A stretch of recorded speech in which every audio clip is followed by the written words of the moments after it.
Hey everybody, a little after 6. I've been busy. Hang on, coming right back. Getting hot in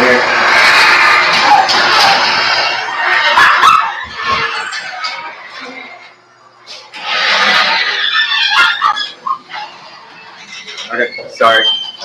Should have done that first. Was getting a little hot in here. Plumber just left. Got 2 new toilets in. Got vanity. I'll finish in here later. What a day. Oh, more now. Alan's been playing with rocks all day. I watched a couple of good videos today. Just playing. Oh my God, I saw some really funny stuff. Funny thing happened today. watching a couple of videos, and this one guy, I'd never seen him before. What's his deal? What's it gets it? I think is the name. What's it gets it? And he was hey Vic. He was responding to a guy who did a video about him and his flat Earth commentary.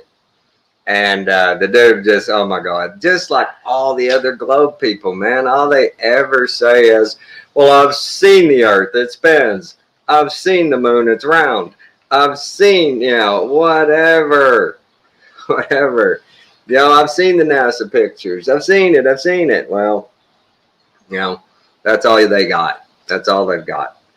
And one guy today, he, on one of the deals, I went in and commented, and I just asked, a simple question of, how come flight manuals, talk about a flat plane model. I actually said, why do pilots' training manuals work on a stationary plane model? And this dude literally wrote like 4 paragraphs. I mean, he went on and on and on. And then he gets to his real reason he was even answering. He says they have invariably never read or even seen, in most cases, talking about flat earthers, the source about which they made their idiotic claim. They have always heard that to be true from, they've heard it to be true from some other moron who heard it from another fuckwit, who heard it from another jackass, who heard it from another idiot, and so on and so forth. The origin of the particular claim, which always turns out to be some dumbass who just made the shit up. And having gone through flight training myself, I can assure you that absolutely no manual used in my training was compatible with flat Earth stupidity. In fact, the exact opposite is true. Everything related to navigation you learn in flight training is based on the Earth being a sphere. And I don't believe that for a minute. I've seen the manuals and stuff where they show right there in the Navy pilot training manual, especially for the freaking aircraft carriers. They don't know, none of those people. And these are the kind of guys that he says he's an airplane pilot, and I believe he's freaking lying. I don't think at any point did he ever have an instructor say, oh, and here's where we calculate in the curvature of the Earth. 7. That guy. Never once. He's lying. There's no way. There's plenty of pilots there in the flat Earth community, and they've all said no. They don't mention calculating for the curvature of the Earth ever, anyway, any form or fashion. But then douchebags like that come on and go, being a pilot. He says they never talked about flat Earth. Well, what did they tell you about the spherical Earth? What did they tell you while flying? Remember, you've got to adjust because you're turning, the world's turning. Nothing. Nobody. Ever. But they sit there and talk that shit. And they call names. And they just, that's all they can do. And so I answered him, and this is all I said. I said, all that being said, I'll get you your requested information when you can prove a globe Earth without, number 1, using theories you've been told are facts. Number 2, you need Jesus. End of the story. Just left it there. And then I gave him the link to the video, to a video that does a really good job about airplanes. And y'all seen it all. You know, if it was really curved, a plane flying 500 miles an hour would have to adjust a mile drop every 2 or 3 minutes. Hey, y'all. You know, yeah, we've seen it all. It's all, you know, we're not making our shit up. None of our stuff is based on any theories. Nothing, not one. All of their stuff hinges on the theory of relativity, the theory of gravity, you know, just all these theories. And in one comment, I asked them, at what point does a theory become obsolete? How long does a theory get to be in play before you finally say, this doesn't work? It's just a theory. We've got to try something else. They won't do it. They won't listen. You know, they'll say, well, how come you globe earthers, you know, the science community or the flat earthers, how come the science community isn't, you know, having y'all give speeches and talks? Because you don't want us in the building. You won't let them in the building. You won't let them in your conferences. You won't let them in your classrooms. You refuse to give them a platform. So you keep them on YouTube and you keep them on all these little platforms, and you just sit back and go, nah, you're stupid. You're an idiot. You're a flat earth nut. Yeah, well, just answer our question. Well, because Newton discovered gravity. Newton couldn't discover his ass with both hands. Yeah, I know what it's called, Stu. It's just so sad they just constantly do that. And they feel like they're so superior. Their virtue signaling over that shit is just amazing. You know, for me, I try to never stand or die on a hill that's based on a theory or based on just, I think it could be that. No, I don't. They do. They die on that hill every time. And when you show them their own crap and go, this guy made one of the best points I ever made. When you start from the premise of a spherical earth, all your calculations are going to work for you. But if you start off with the premise of no idea if it's round or flat, just going to start doing the measurements, just going to start doing the observations, the spherical heliocentric model doesn't work. It falls apart first right out of the box. But they always start from that spherical, you know, premise, and they always, when they start there, they always start with the fact they know it's 24,900 miles around the equator. They know, you know, these things. Yeah, the guy made he said they've done a test on the on those numbers that they claim on the equator and on the poles. And he said it just doesn't work. It just doesn't work, even on their own thing. Hey, there's Alan. You upstairs, Alan? Don't let them tell you anything else. Flat with a dome, you think? Well, that's just hogwash. That you flat earth nuts.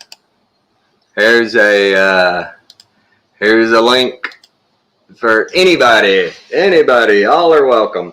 And every one of these people, this one dude on that video, he says he wants to debate this guy, and he keeps just saying he won't debate me. He just won't. He's, you know, I'll just rip him up, you know, and he won't do it because he doesn't have, you know, anything to go on except what he's been told. And, you know, and this guy's actually gone out and he's done the stuff himself. He's a lot like Dave Weiss.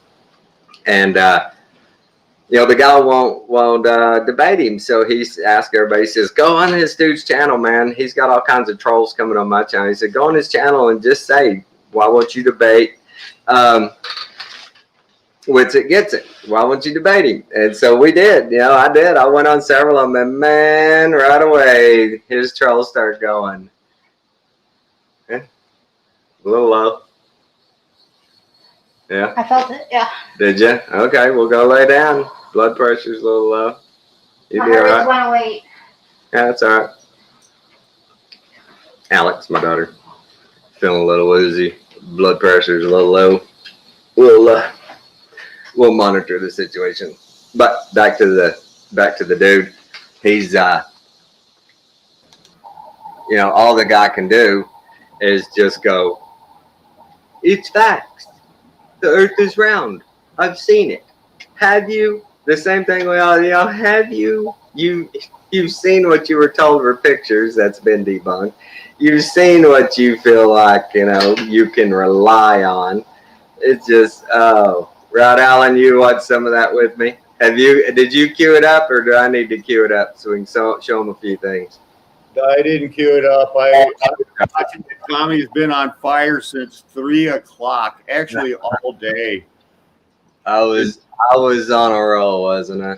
You have been. That guy ticked you off, and once it gets it, he's pretty good. No, once I came back, I started studying on some other stuff, and I just have so much stuff I wanted to share and everything else that, man, that first 10 minutes has been good listening to you just go off on that guy. Well, the more I sit there and think about it, and now this other dude, you saw his first deal, he's come back with a few things since then. Where is he? Do I not? Where is he?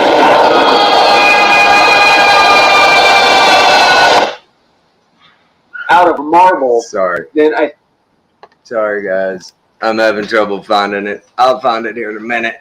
But yeah,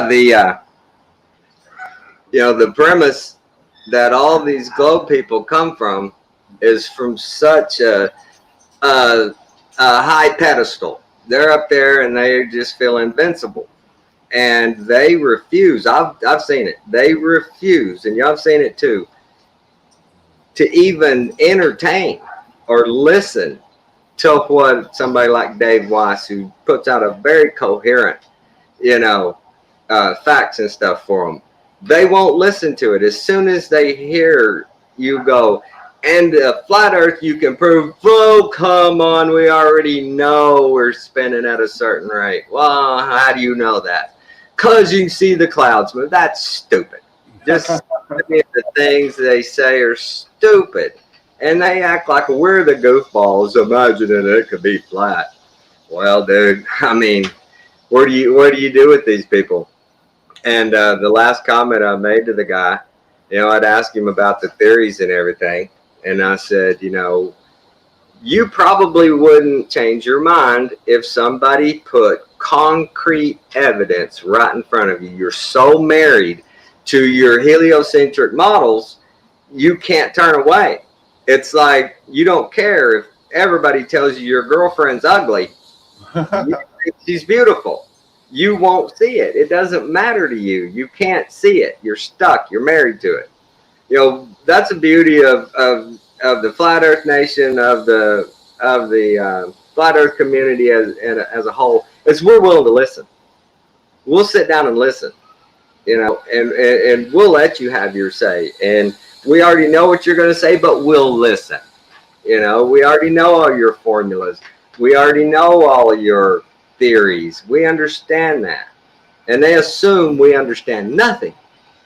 We understand your stuff. We were in the same classrooms y'all were. We were there. We heard it all.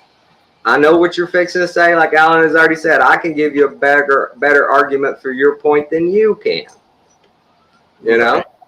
Hey, Allie. Hey, Anthony. And that's the part that just escapes them. Is that we know what you're saying. We do. And we call it bullshit. No, we're saying 8 is 16 in their world. It's 8 plus 8 is 16 in our world. And right. We can agree on so much, except when they start to talk their nonsense and act like the consensus of opinion is, what? The consensus of opinion is that Britney Spears is a good singer, but I don't agree. Right. But hey, 1 million kids can't be wrong, can they? That's Not always their deal. Not unless they've been programmed. Exactly. Their whole freaking appealing to authority is just their weakest point.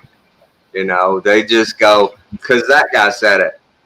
Well, have you ever tested that? Have you ever tried to see if it works out the way they say it does? They don't. They don't. They know they don't. And there's nothing you can do about it.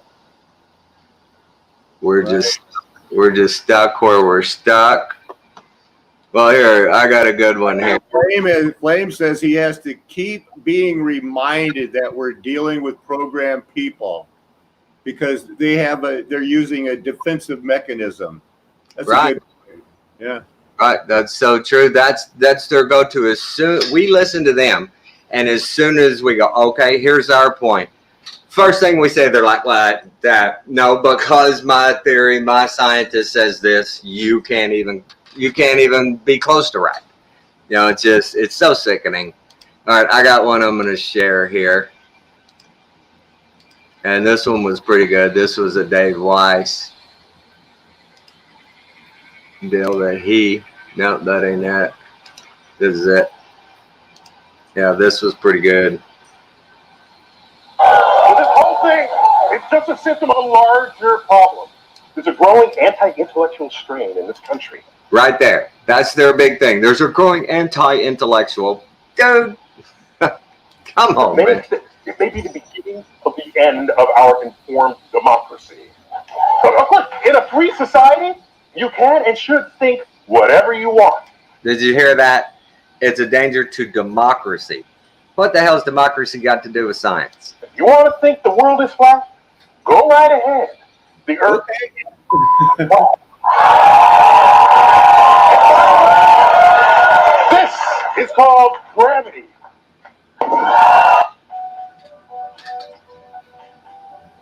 It is an interesting experiment telling somebody you know that you no longer believe in the universe and that our Earth is a giant spinning space ball.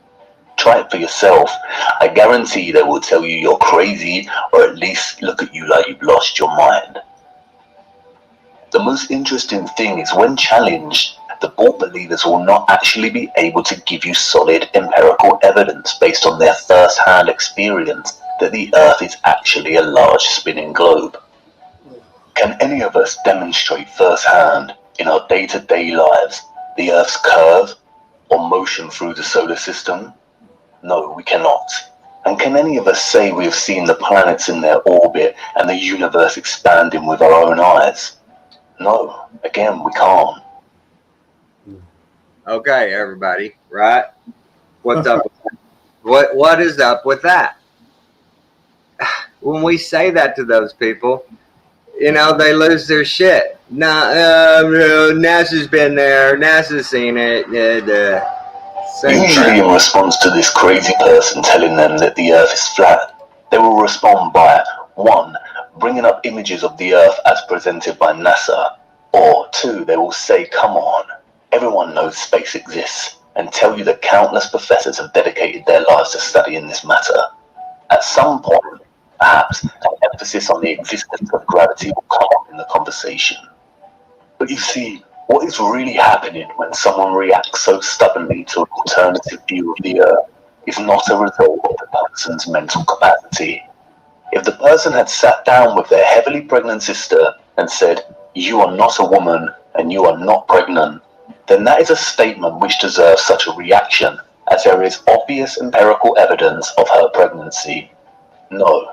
What commences when challenging a person on the Earth is a battle against their programming. This programming is a deep-rooted and established matrix that is deliberately constructed when we are infants. Before we leave primary school, our first-hand experience of our flat and stationary world is slowly being erased and steadily inflating into the bloated and spherical idea that the Earth is a globe. The sad thing is, many of us grow up and never question this notion again. It is only in photographs and videos from NASA and other official trusted sources that the horizon appears curved. All amateur and raw unedited images of the Earth will provide a completely flat horizon.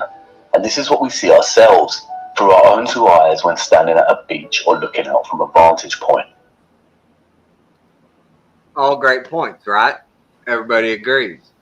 All great points.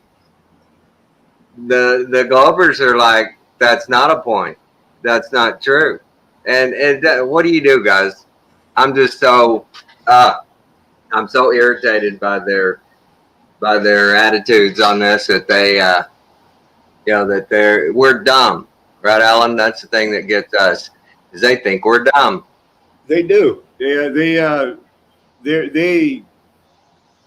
They accept their intellectualism very easily in a world where humility is supposed to be valued. I don't go around,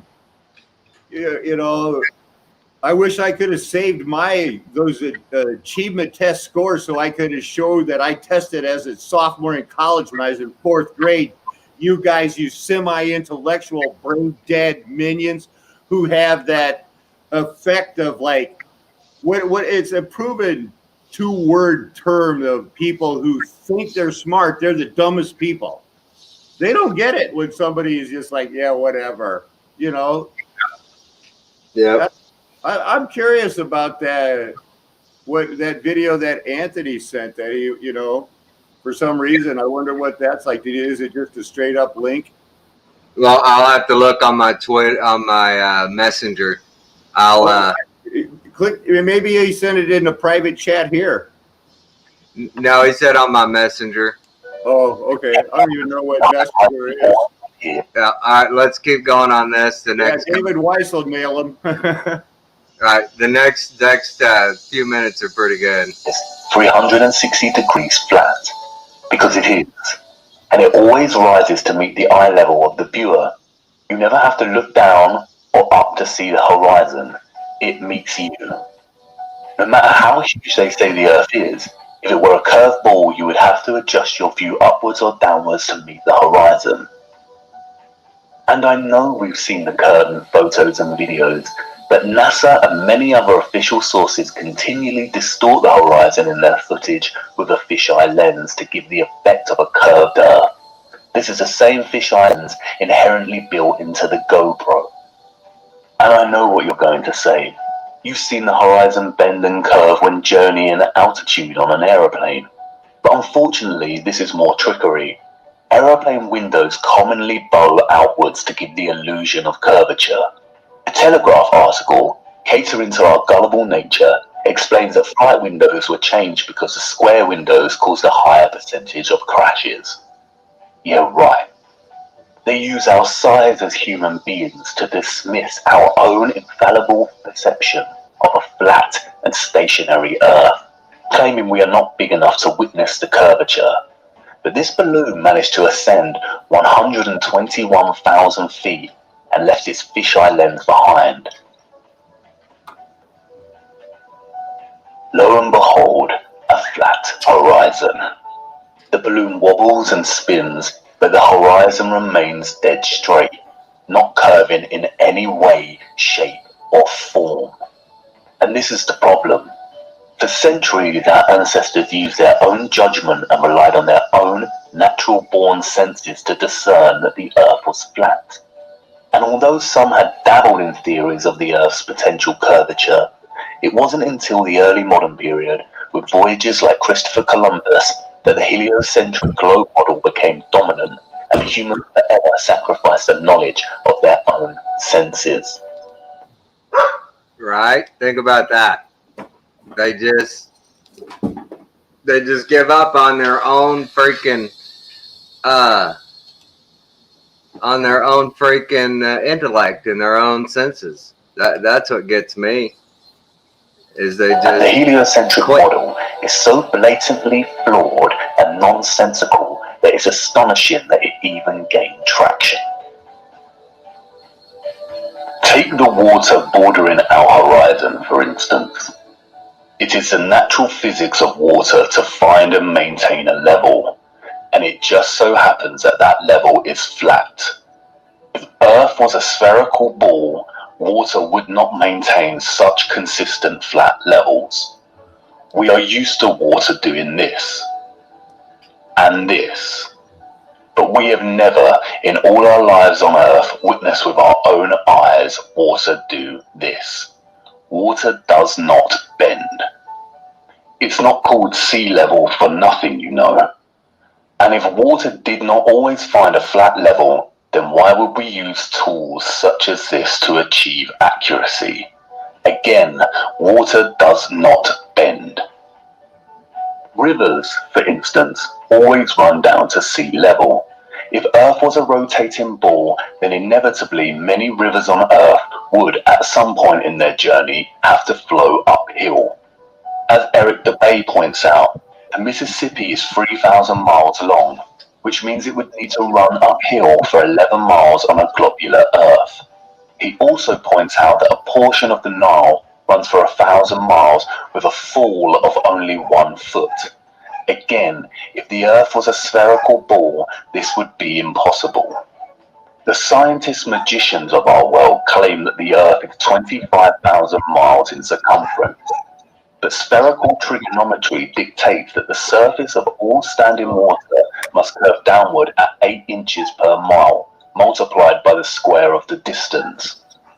That means that a 20-mile stretch of water would dip 66.68 feet on either side of its central peak.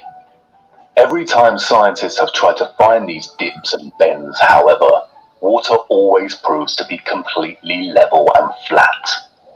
It's a growing anti-intellectual strain. Right? Anti-intellectuals. It's just good. All right, guys. Way to go, Tommy. Is that not enough right there? I mean, jeez, guys, come on. And I shared that video in those comments I was making on those videos. Let's see. Will they watch it? Or will they, as soon as it starts, go, they're making fun of Neil, my dumbass Tyson. He's the greatest. You know? You can't say that about dumbass. I mean, Neil deGrasse, whatever it is. You notice anything different, Tommy? Oh, you got your clock. Sweet. Found it. Yeah, all the stuff what I was, looking for. You know how weird it looks from our side? It looks like it's out in space, just hanging out in the middle of the room. Oh, don't pull the window shade down. No, $4 for a green screen. Move your camera a little bit because I can see the plywood on the left. Well, you can see it on the right too. I just don't have it lit up as bright. Oh, I see it. Yeah. There you go. You're gonna have to get better at your green screening, man. Yeah, I'm gonna have to double up. I think $8 is what's called for here. You think $8? I'm gonna have to spend another $4 on green screen. Oh, hey guys, I put a link in the chat for anybody. Flame, Ellie, any of you guys. You're welcome to come on. Is Scotty in there? I hadn't seen Scott. There's Scotty. Scotty's in there, man. Scotty's here. Cole, Bob Marley's here. Jogger's here. Good, guys. Good. Yeah, we, that's the thing. We've got to do more as Christians. And now you add flat earth to our mix. We got to stand. We can't keep letting these people, shove us out of the way and go, you don't have a degree. You don't believe in gravity. You can't play. You can't play. You have to believe all these things before you can play. And that's such bullshit. I mean, is there any other? They say it all the time. Neil deGrasse said about intellectual, they are the ones that are intellectually is that the way he said? Dishonest. Yeah. They're the ones that are dishonest. They will not entertain anything outside of their shit. Okay, Morgan, what's up? We got Morgan. Do you mind if I share a couple of things from today, Tommy? No. Some other people. I just want to hit a bunch of things and see what you want to talk about, what other people are interested in. All right. I got a number of things pulled up. Go ahead, Alan. Yeah, you've been good. Just wait. Am I sharing here? So, yep. Let's find the one. Not that one, although that's pretty cool. That's cool too. Check this out. Let's hear. I think I have this set up right where we need to hear it. These lands still belong to the native nations. But now we make the Louisiana Purchase. We buy from Spain, France, and so now from France we buy this right, property right, and sovereignty right in the Louisiana Territory. Do not think we bought the land, folks. We did not. That's a mistake of American history. The United States spent the next 100 years buying land from the tribes, fighting wars with some tribes, engaging in treaties with hundreds of tribes out in what's considered Louisiana territory. Now that we made this Louisiana Purchase, Jefferson writes a new letter to Meriwether Lewis on January 22, 1804. Lewis is in the St. Louis area, as Jim said. Jefferson is informing Lewis that there's a new development that impacts what he and Lewis are supposed to do. He tells him, we have now purchased, or we've now made this treaty with France. We are now the sovereigns there. Now I have to go back one step. When Jefferson thought he was sending Lewis and Clark through perhaps French, English, and Spanish to territory, he had asked the ambassadors of those three countries for passports for Lewis and Clark. The French and the English believed Jefferson's lie, and they were dumb enough to give him passports. Now, what was the lie? Remember the three objectives? Jefferson told these foreign ambassadors, oh, I'm only sending them out there for the science and the ethnography. Oh, they're not doing anything political or commercial. So Jefferson lied to those ambassadors. The Spanish were smart enough not to believe him. They did not give passports to Lewis and Clark. And if you know history, they sent 4 military expeditions out to try to capture Lewis and Clark. You remember Lieutenant Zebulon Pike, who went west to Pikes Peak? Pikes Peak. How did he get that name? Who knew? Why were the Indians calling Pikes Peak before Zebulon showed up? The Spanish duped Zebulon Pike, and he lived for many months. I guess I'm almost done here. So what is this fourth objective? In this letter, now let's see, I hope I didn't mistake the date. January 22, 1804, he says, the French, Spanish, and English are gone. We, the United States, we are now the sovereigns in the Louisiana Territory. And he tells Lewis, and I think this is a direct quote, you may more directly propose to the Indian nations, I've run out of quote, but that we engage in commerce with them. We are now their fathers, their old fathers, the French and the Spanish have gone. So, well, that went a little longer than I thought, Tommy. But what the deal was is, I just thought that, man, they had, we didn't buy the land in the Louisiana Purchase. We just bought the right to buy it later. Right.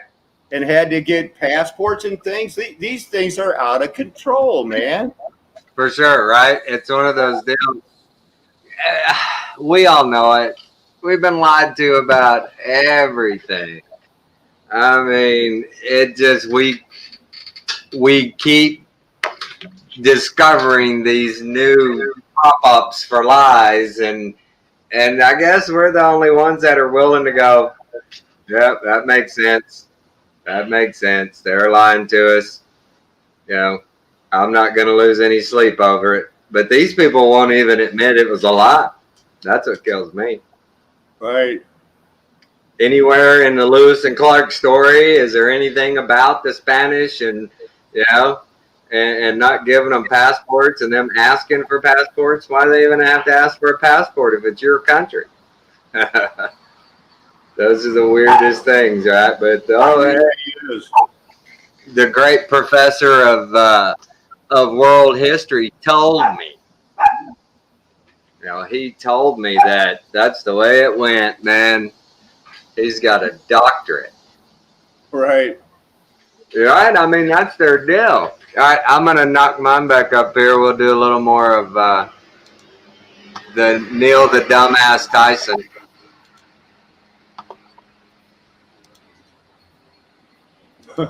Neil deGrasse. When building railway tracks, roads and bridges, architects and engineers never account for any curvature. Engineer W. Winkler was published in the Earth Review regarding the Earth's supposed curvature, stating, "As an engineer of many years' standing, I saw that this absurd allowance is only permitted in school books. No engineer would dream of allowing anything of the kind. I have projected many miles of railways and many more of canals, and the allowance has not even been thought of, much less allowed for. This allowance for curvature means this, that it is 8 inches for the first mile of a canal, and increasing at a ratio by the square of the distance in miles. Thus a small navigable canal for boats, say 30 miles long, will have, by the above rule, an allowance for curvature of 600 feet. Think of that, and then please credit engineers as not being quite such fools. Nothing of the sort is allowed. We no more think of allowing 600 feet for a line of 30 miles of railway or canal than of wasting our time trying to square the circle." It's a growing anti-intellectual strain in this country. If the Earth was actually a globe, spinning at a mighty 1,000 miles per hour, how is it that we do not feel its motion? There is not a single person on Earth that can testify to feeling the Earth's alleged spin.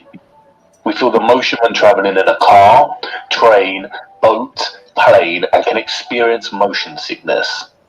The scientists magicians will tell you that we do not feel the Earth spin because it is spinning at a constant speed. They often use the analogy of a train ride. We only feel that we are moving when the train changes speed. This analogy, however, falls apart when you consider that in the heliocentric model, the Earth is not an enclosed system, but it is an open environment with its own drastically changing weather. If you were sitting on top of the train moving at a constant speed and not inside it, you would certainly feel the motion. Right? Those kind of things are great. Here's that other video. That's not actually moving, it's the Earth moving. So this guy's real good. This is the guy that tears down this dude. I'm glad you found this one. It's got some good parts in it. Right. think about like the level of stupidity coming out of this guy's mouth. Like, so intellectually being honest, we don't claim a model because we literally don't have access to the information to formulate a model, because the governments of the world have all conspired together and told us little peasant humans, we're not allowed to freely traverse the earth. You're actually advocating the oppression of the people via monolithic rule because you're a loser, and you're still shifting the burden of proof away from what's in contention. Good stuff, okay, good stuff. Another common We're 5 minutes in, this guy's just said one thing, one specific rebuttal. fallacy that globe earthers use is a reification fallacy. So what they do is they postulate things that they consider evidence. They require the presupposition that the earth is a ball. Oh, here we go. Examples? They also do gravity. They reify gravity. So What did you want example? Presupposition that the earth is a ball. What they consider evidence. They require the presupposition that the earth is a ball. Oh, here we go. Examples? Yeah, geodetic surveying, a calculative ideal based on the presupposition of sphericity and presupposed dimensions. Supposedly Aristophanes determined the earth was a ball by presupposing it was a sphere, utilizing spherical trigonometry, then assuming a distance time. Then supposedly Alberuni figured out the radius of the earth by measuring angle dips in the horizon, assuming the earth was a ball. Every single claim that you make assumes the earth is a ball. You claim different layers going to the core, though we've only gone 7.5 miles down, but you presuppose that the earth's a ball, and then you just make up what's going on. You look at different vibrations in the earth, be it seismology, then you put it into your presupposition. Literally every single aspect of your model requires the basic presupposition of the spherical nature of the earth itself, the presupposed metrics and dimensions of the earth itself, the presupposed axial rotation, For example, whenever you look at a pendulum and then it processes, you presuppose causation. When you look at a gyro and there's a precession utilizing the Sagnac effect, who the person that discovered it said it was because of a vortex of energy within the ether field and it has a drift, you have to presuppose that it's because the Earth spins, even though that you literally can't prove that, and it fluctuates based on altitude at the same latitude, which literally disproves the notion that it's axial rotation on a sphere. So, yep, literally every aspect of it, but That was quite a mouthful, wasn't it? That dude lays it out there. Wow. I'm telling you, the only thing that guy needs, Tommy, is to slow down because he said such a mouthful. That's 5 minutes worth of info that needs to sink in. I mean, he hit it all. That they assumed a globe Earth when they did the math for it. And everything about their stuff. I mean, he killed him, but it's so fast. It's kind of like, wait, wow. Right. I could go back and transcribe that and just read it in a, a convincing news voice or something like this. Right. No joke. He was killing it, and he's about to hit my brother Randy's favorite topic. Where was that? Was that about 5 minutes when he hit that? Or was that at this part where he talks about then the sun and the moon in the sky at the same time? He had a name for it, and he just kept going, and this guy just goes, "We can see the pictures, dude." Let me see. Insanity. I can't remember. Let's see where he goes. All of it's good. So They also do this with gravity. They reify gravity. Yeah. So those are the three major ones. If you ever try to debate a globe Earth, they're going to pull out. Shifting the burden of proof fallacy, a straw man fallacy, and a reification fallacy. Right, okay. Let's keep all of that in mind as we continue to review this video. What's up, Karen? Karen B, the legend. Go sub to Karen B on YouTube. No thanks. Okay, but she is a legend, so go sub to Karen B on YouTube. So, here's the deal. Axial rotation has never been substantiated. They tell us that we're spinning around at 1,040 miles per hour east, but it's never been substantiated. We substantiate it every day when we see the sun rise and set. Oh, so you don't require the presupposition of sphericity or the very thing you're claiming to prove ever. Can you even name one? But the very one time you made any positive claim in the whole video so far, you literally presuppose that the reason that the sky appears to move is that it's not actually moving, it's the Earth moving. So you're reifying your presupposed axial rotation is actually antithetical to the default position of all observable phenomena. I already know you can't respond to this video because it's all going over your head, though. And very recently, a giant underground motion sensor has detected Earth's spin and tilt. ROMI uses extremely accurate laser beams traveling opposite directions around triangular pulping that become stretched and squashed by incredibly small amounts. The mismatch between the wavelengths of the lasers reveals the speed and tilt of Earth's rotation. Oh, you mean utilizing the Sagnac effect, looking at light, which you don't even understand because it's presupposed materialistic nature of particle physics, which is not true. And then you take away the Septic effect and the actual causation of the vortex and the drift within, which the guy who discovered it said that was the cause. Then again, you reify presupposed axial rotation at tilt of 23.4 degrees, which of course subtracted from 90 to 66.6, probably just a coincidence. We go 66,000 miles per hour, and then we continue to rotate on this axis. You presuppose the entire model, then you fit it into your observation of light. What a cool story. I'd like to see you explain those results away. It took about 30 seconds. We got a Foucault's pendulum. It doesn't have an independent frame of reference. It isn't consistent, it has a window of error, and it doesn't correlate cause and effect. Science is the correlation of cause and effect. So what that means is you have an observable phenomena that is the effect. Okay, you have to correlate the cause to the effect, which means you have to have an independent variable that is manipulated so that it differentiates the effect. Science being you can't hijack the meaning of science to suit your own agenda. Okay, well, actually, I understood what science was when I was, I don't know, about 10. I didn't have to listen to Nathan Oakley to understand the scientific method or scientific experimentation. You're going to love this, what this goofy dude says here in a minute about science. You're going to love this. We're not hijacking science. That's what your side does. The reason that they do this is because there is no actual scientific evidence that meets the empirical parameters of what science is, which, of course, that's the study of the natural world, natural science. You have to fit into the parameters of the scientific method. That's what it means. And that means you have an observable phenomenon that you're keeping variable, and you have an independent variable that you manipulate. Timing and free pull out your crayon and take notes before you make another video. Okay? You must manipulate and vary the independent variable after you propose a cause and effect relationship test, and you're going to validate the cause of the naturally occurring observable phenomena. That is science. Your side had to hijack science and conflate it to pseudoscience, saying that you can just observe things and make up theoretical stories and say that concepts been, and somehow that means science, because you cannot prove the globe Earth without conflating pseudoscience with science. You're again self-projecting, but then again, I don't even think you have the confidence to understand that's what you're doing. The Oxford English Dictionary defines science as the following: Culture follows structure and behaviour of the natural and physical world based on facts that you can prove, for example, by experiments. My 5-year-old son never. This dude literally just now debunked himself and his model and doesn't realize it because he's incompetent. They collected worms and snails and put them in a bucket and then put a load of different vegetation in there to see which ones they would eat. That is science. The countless videos on the internet of people putting Mentos in Diet Coke. That is science. This guy's parameters for science is really high. He's really setting the bar real high. This guy's killing it. He's literally reading a script, which means that he sat down and wrote this out. Wow. So having a giant telescope that's orbiting Earth, taking pictures of deep space, that is science. Oh, appeal to the authority of space agencies because the government can never lie, huh? And then you can validate that is the cause. Okay, that's what the actual scientific method is. Yeah, you have the dependent variable, the effect, the observable phenomenon. You have an independent variable that you manipulate to validate the effects. Okay, to validate that it is the cause of the effect. It's very simple. The globe Earth doesn't do this ever at all. So there's literally not one single piece of scientific evidence for the globe Earth. Well, you think that based on your own definition of what science is. And when you say that, you're once again self-projecting the fact that you have warped the objective definition of what science is. Science is independent of any predisposition that you have with a typical emotional connection to your religious little belief system created by grabblers that hate you and know that the earth is flat because they write about it in all of their literature. Yet you can't actually provide scientific evidence. You literally read a definition that said science proves things. Yet your side claims science can't prove things and nothing can be proven because there is no proof. So all you have to do is appeal to the authority of cartoon images. You're really crushing it, dude. The first 7 minutes has been epic. I really got high standards for the rest. Conclusive, is it? So very simply, it doesn't prove axial rotation because, again, it doesn't have an independent frame of reference, an inertial frame of reference. It's still connected to the Earth. It doesn't have an independent frame of reference. Some pretty good points, right? I mean, all of his stuff is pretty freaking solid. And none of his explanations did I hear the word theory.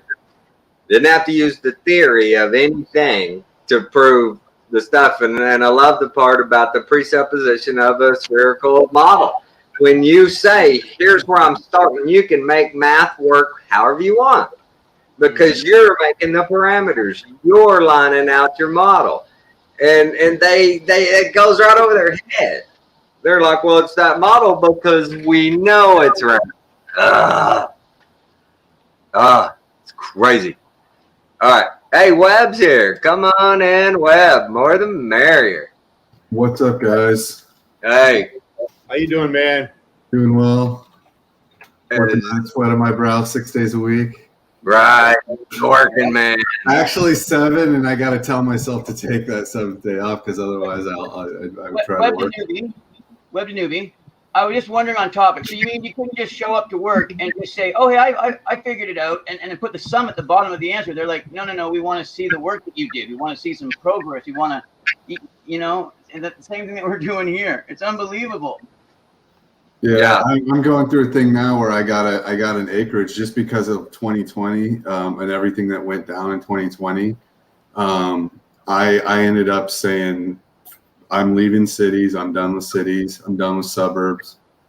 So I got myself an acreage out here, and I've just been working my ass off. It was overgrown, over 6.5 acres, and so it's overgrown. But it's just so great to see when you see all the progress I've been making. Like, it's just so wonderful. I love working the land too. It makes me really feel good. Satisfying, isn't it? Oh, absolutely, yeah. But it's hard work too. That's what I'm talking about. Working by the don't ever mess.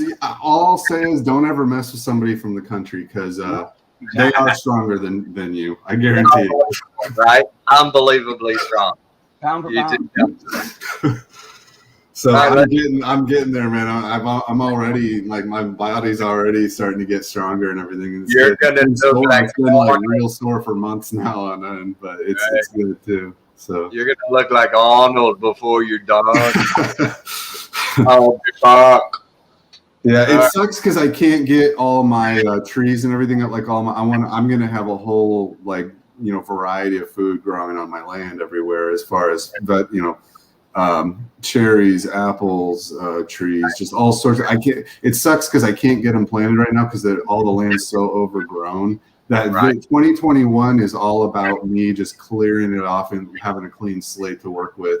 So, and it's not even going to be even close to that till the fall, pretty much. So, Right. I'm But doing as much as I can, but it'll be worth it, man. yeah. Soil Totally. sounds good. Fertile.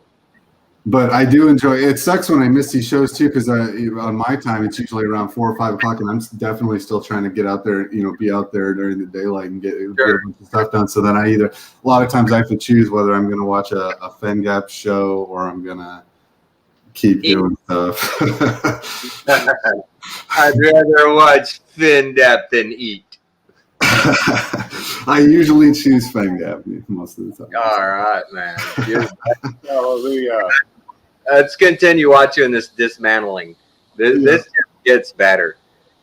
And it has a window of error, it isn't consistent, and it doesn't correlate the cause and the effect.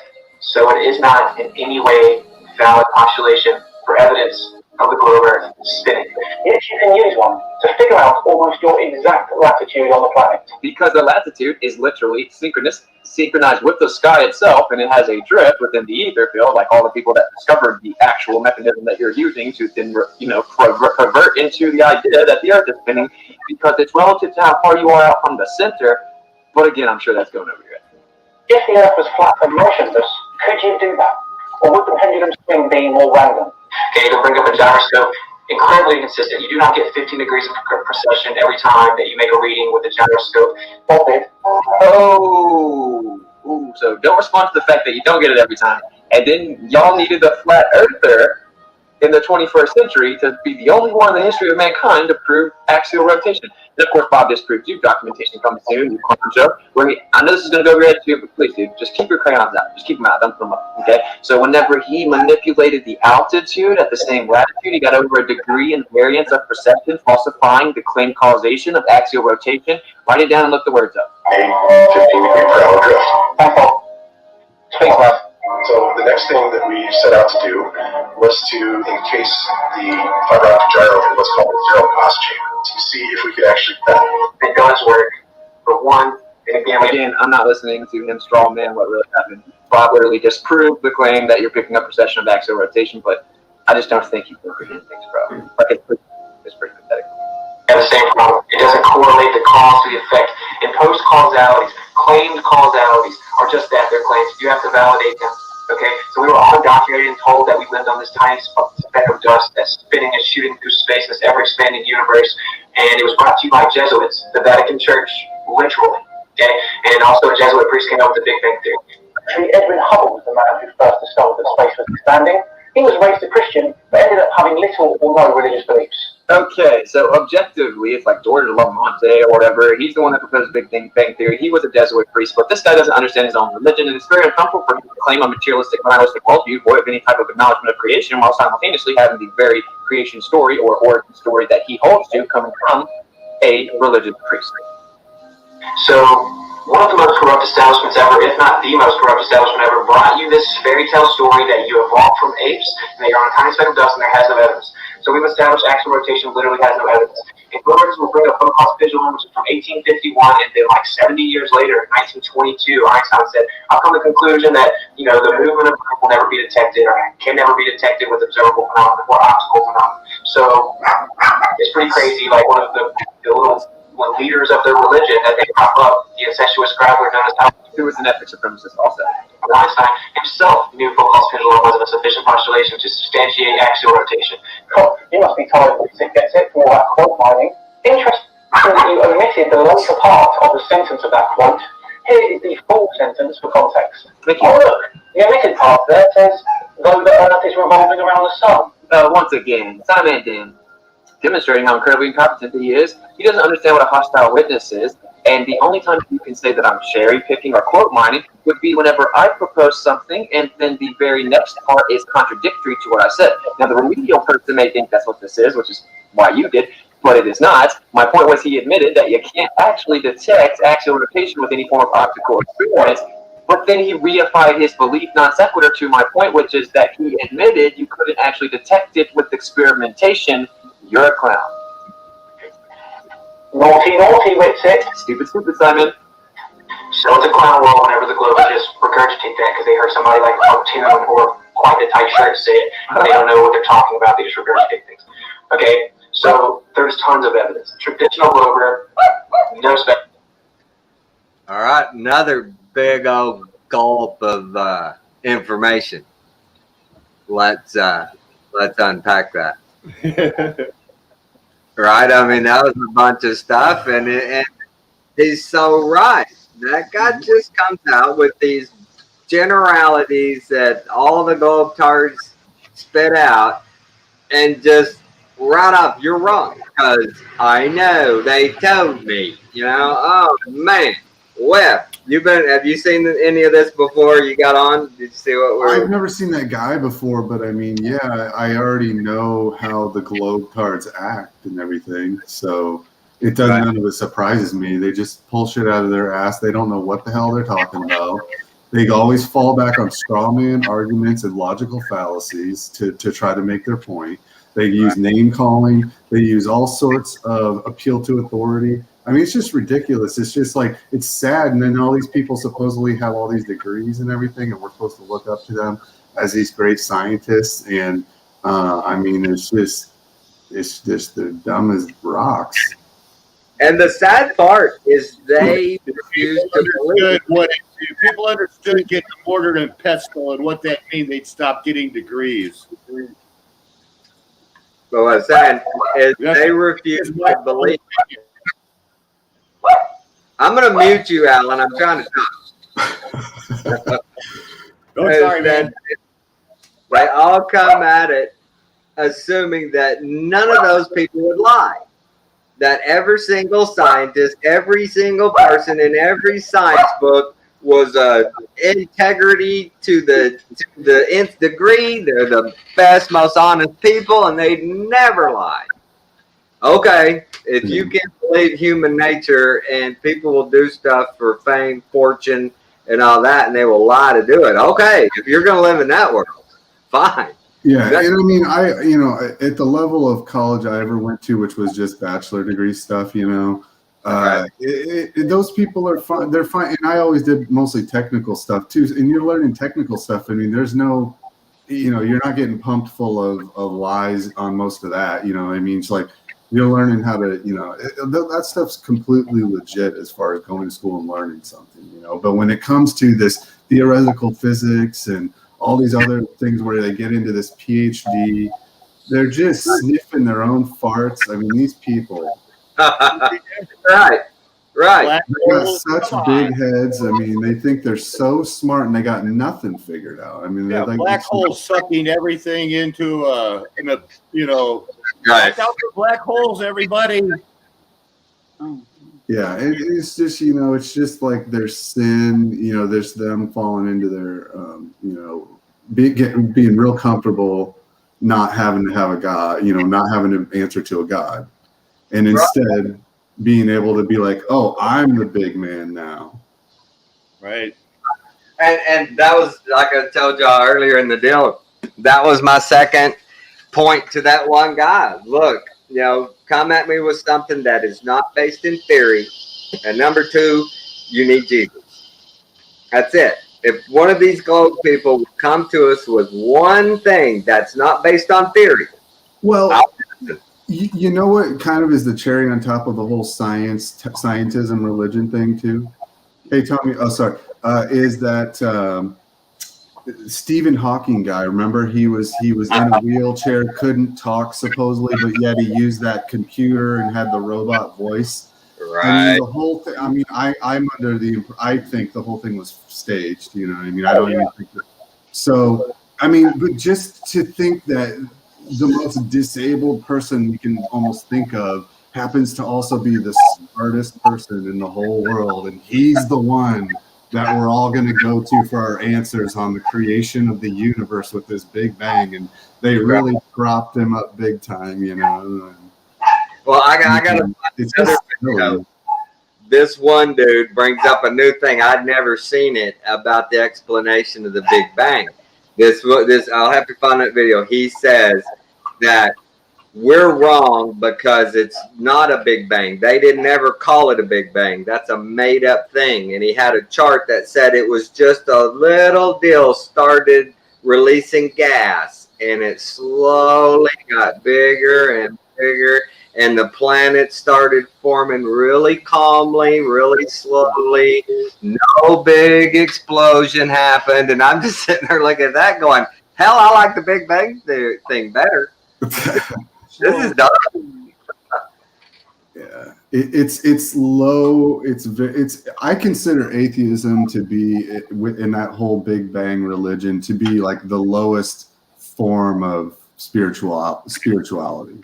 Well, and pretty much, I almost respect like a Satanist more than them, because it's like those people really are just so dumb in their, like, I mean, how can you not sit there and be so unthinking about nothing exploded into everything? Like, what? And you're just buying it just because some guy in a wheelchair that is disabled said so, and everybody else said, oh yeah, he's the smartest man in the world. Right.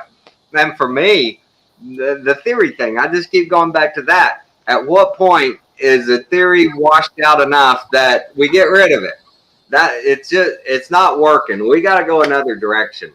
This just doesn't work, but our science clings to them. I mean, their very fabric is made of theory, and they never move on. They never. The thing that's so disgusting about it is that there are real laws of physics and whatnot, and then they mingle all that with all this bullshit, and so you end up with bullshit soup. You know what I mean? It's just. Hey, Tommy. Yeah. Didn't part of our 3-hour show or 2.5-hour show last night, we showed the guy that is bringing out the new doubts about quantum physics and everything else, and he's saying there had to be something before it, and he's working back.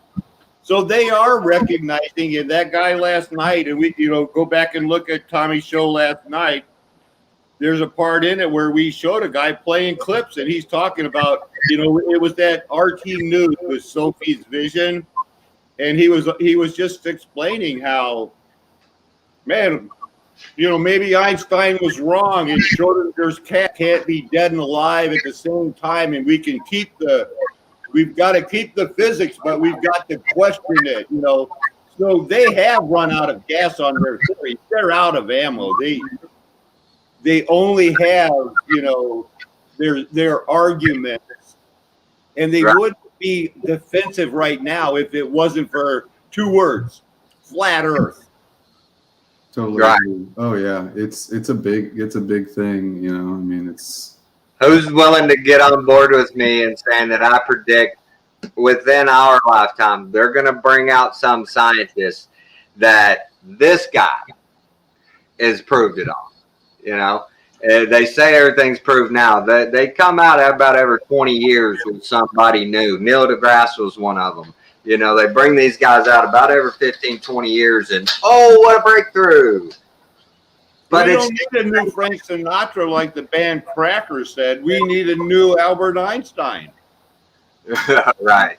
All right, let's continue on that thing. That was such a fun one. Where did I put it? Was this the one we're still on? Yeah. Specificity. Feel free to provide some actual evidence, and maybe you should listen. I'm talking to some Glovers that were trolling the chat, spamming it. Okay, so axial rotation has never been substantiated. Literally, it makes a claim of curvature. Inherently, if it's a ball, it's going to curve, right? So what we did was we went out and tested the claim of curvature. We have long-distance observations that are literal impossibilities on the globe Earth. All of which have been debunked or explained. We have. Okay, so Sideman's response to the fact that we have debunked the claim of convexity of terra firma was to say that he debunked the evidence. Claim of curvature. We have long-distance observations that are literal impossibilities on the globe Earth. All of which have been debunked or explained. Oh, that's crazy. So explain to me how, based on what the Black Swan observation demonstrates, is that 1 foot off the surface of the Earth, we should see the geometric horizon at 1.225 times the square root of the observer's height in feet, which means that at 1 foot it should be 1.2 miles away. The geometric horizon, of course, being the Earth curve, which would be a tangible, literal physical obstruction that blocks your view. Yet, from 1 foot off the ground, we saw the horizon 10 miles away, which would require the radius to be 264,000 miles, so over 250,000 miles, like the distance to the moon, supposedly. Yet they claimed it was under 4,000 miles. That falsifies the radius. With the falsification of the radius comes the falsification of the entire model. That's why your response is void of specificity, because you can't rebut it. We have observations of 273 miles. The black swan was done from 1 foot observer height. The geometric horizon should be at 1.2 feet. In the circulation of the mean, we gave 5 feet. That means the geometric horizon, the physical, literal, tangible piece of land that should cause obstruction. Sorry, I haven't actually really watched this video, but one time when it first happened, I forgot that I explained that as my thing. Of view can be no further than 2.73 miles. This isn't a debatable number, okay? This is necessitated by the geometry of the Earth that they told you that you live on, because you take the radius times 1.225 of the observer height and you get the geometric horizon. We tested it. We saw that the horizon was beyond the oil rig that was at 9.42 miles, and it could be farther than 2.73 miles, a literal possibility on the globe Earth. The black swan has also been thoroughly debunked many times. Oh, look, he didn't tell you how he debunked it. He just told you that he did, because he knows he has religious globe zealots as subscribers. And as long as they just have their bias confirmed by having this remedial clown show, just affirm their bias. And just lie and say you debunked it. You literally opened your video by saying that all I did was hand wave dismissing. You want to see something interesting? Yes. If you load the comments under this dude's video. Oh, they're on? Uh-oh, looks like it's spinning. They might have nuked it. Yeah, they're not coming. The grabblers got it. I got it, I think. Right. Yeah. The comments, all the globe cards are like, you people are so stupid. You people don't get it. Or just that's what he's talking about, all the trolls that came on his channel after this. Well, yeah, I mean, but think about this, Tommy. They probably have military applications that can flood a YouTube channel with those type of comments and make it look like it's from real people. Who even knows? I mean, were those even real comments? Exactly, and they're all about the same, mode. They're all the same tone. You're dumb. You don't understand science. Your mother dropped you. Yeah, you always have to take comments on on anything on the internet with a grain of salt, because you just never know if it's a real person or what is behind that comment. Where did the comment even get generated? Exactly, and they're so high on their horse though. They're just like, you're stupid. I can't listen to you. Exactly, because you're unable. You're unable. You've been programmed. And that's literally all you proceed to do through the entire video. We have long distance observations everywhere, all the time, 50 miles, 60 miles, 200 miles, missing a mile of curvature. A mile of curvature. We have observations where there should be a mile of the Earth blocking our view, and there's no curvature there. Really take that in. Okay, and of course, Glovers have been indoctrinated and trained to just regurgitate the word refraction. Void of specificity, there's final effects of refraction. They don't even know that. They don't actually, even in the Glover specific one, that's relative to the postulation. They also don't seem to understand the concepts that looming, for example, is a phenomenon relative to the horizon. Objects loom relative to the horizon. We're discussing the movement of the horizon. They don't understand the idea of empirical means, verification. Real fast, by the way, when they claim refraction, inherently has to be terrestrial refraction because they're claiming the terrain itself is fluctuating, which is, of course, the begging the question fallacy. Thus, actually, a concession because it's a manipulation of the R value, 7/6R. It's how you calculate terrestrial refraction, according to the subject matter experts on your side, right? And, that's a category error. You don't fluctuate the literal dimensions of the Earth. So, not only is it a category error and a begging the question fallacy, but it just has no bearing in reality, and you're actually literally reaffirming the very thing in contention. Experimentation, replication to actually verify their postulations. It's a clown world. Okay, it's pathetic. It is so pathetic, honestly. Oh, he went to get words out of there, didn't he? We're all absolutely shocked that he still didn't respond with any specific. Right, that's what they do. Oh, that was quite a word salad, because you didn't understand one of them. It's a salad to you. This video goes on for another half an hour, so we're going to return next month and have a little look at that section of the video. Which he did not, because he realized he couldn't even respond to the first half. And funny enough, you sat there and marched a flat earth, stupid, randomly put a camera on his coffee table and ramble for 45 minutes. What a loser. He won't be going anywhere. Right, but before that, we get into this. Look at the background here. This guy's got fake little cartoon satellites and a whole Legos. Look at this guy, bro. This guy is such a textbook gamma male. If you ever want to know what a gamma male is, literally just go examine this guy's behavior. He thinks he's a little secret king, but he'll never step into actual confrontation to back up his claims in intellectual form or intellectual exchange, because this real dumb flat earther that dropped out of college would dismantle and decapitate you in my sleep. You're a clown, and obviously you just do this and you just regurgitate the mainstream resistance and the mainstream propaganda so that you can continue to get subs and get propped up by the algorithms because, well, you're a loser. That's what you do. Thanks for this week's episode of Flat Earth Correlator. A very satisfying close. Thanks very much for joining me. And thanks very much for watching. If you enjoyed it, then please. Yeah. So there's that, right? The globe cards do the same thing every time, you know, and we know it. So that all being said, I got all that out. Well, I was just so aggravated all day, man. Alan was right when he came in earlier, and I was watching that. I just jumped out of the chair, going, "Have you seen this? This is great. You got to watch this." Alan didn't watch 5 minutes of it, and he was like, "Man, we got to put that on tonight." Yeah, the everything, you know, and I just want to let people know, Tommy, again, he's always tried to lift a toilet by himself yesterday, and today 2 plumbers were here. Tommy's hurt right now, everybody. He's muscling through this for one reason, and I know the guy.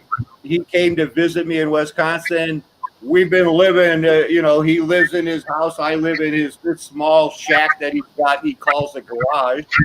And he's the same guy that he talks every day. He's not different. He's actually nicer to people that, you know, like the people that come and help, or when we're at stores. He is honestly the I'll open the door for you guy, man. It really is. The mean gruffness is only reserved for people that have spoken out against flat Earth and Jesus Christ. Right. Jesus will help you, Globers. Please give it a try. He will help. Well, he'll help the flat earthers too. If y'all want to keep going on flat Earth, don't believe in Jesus.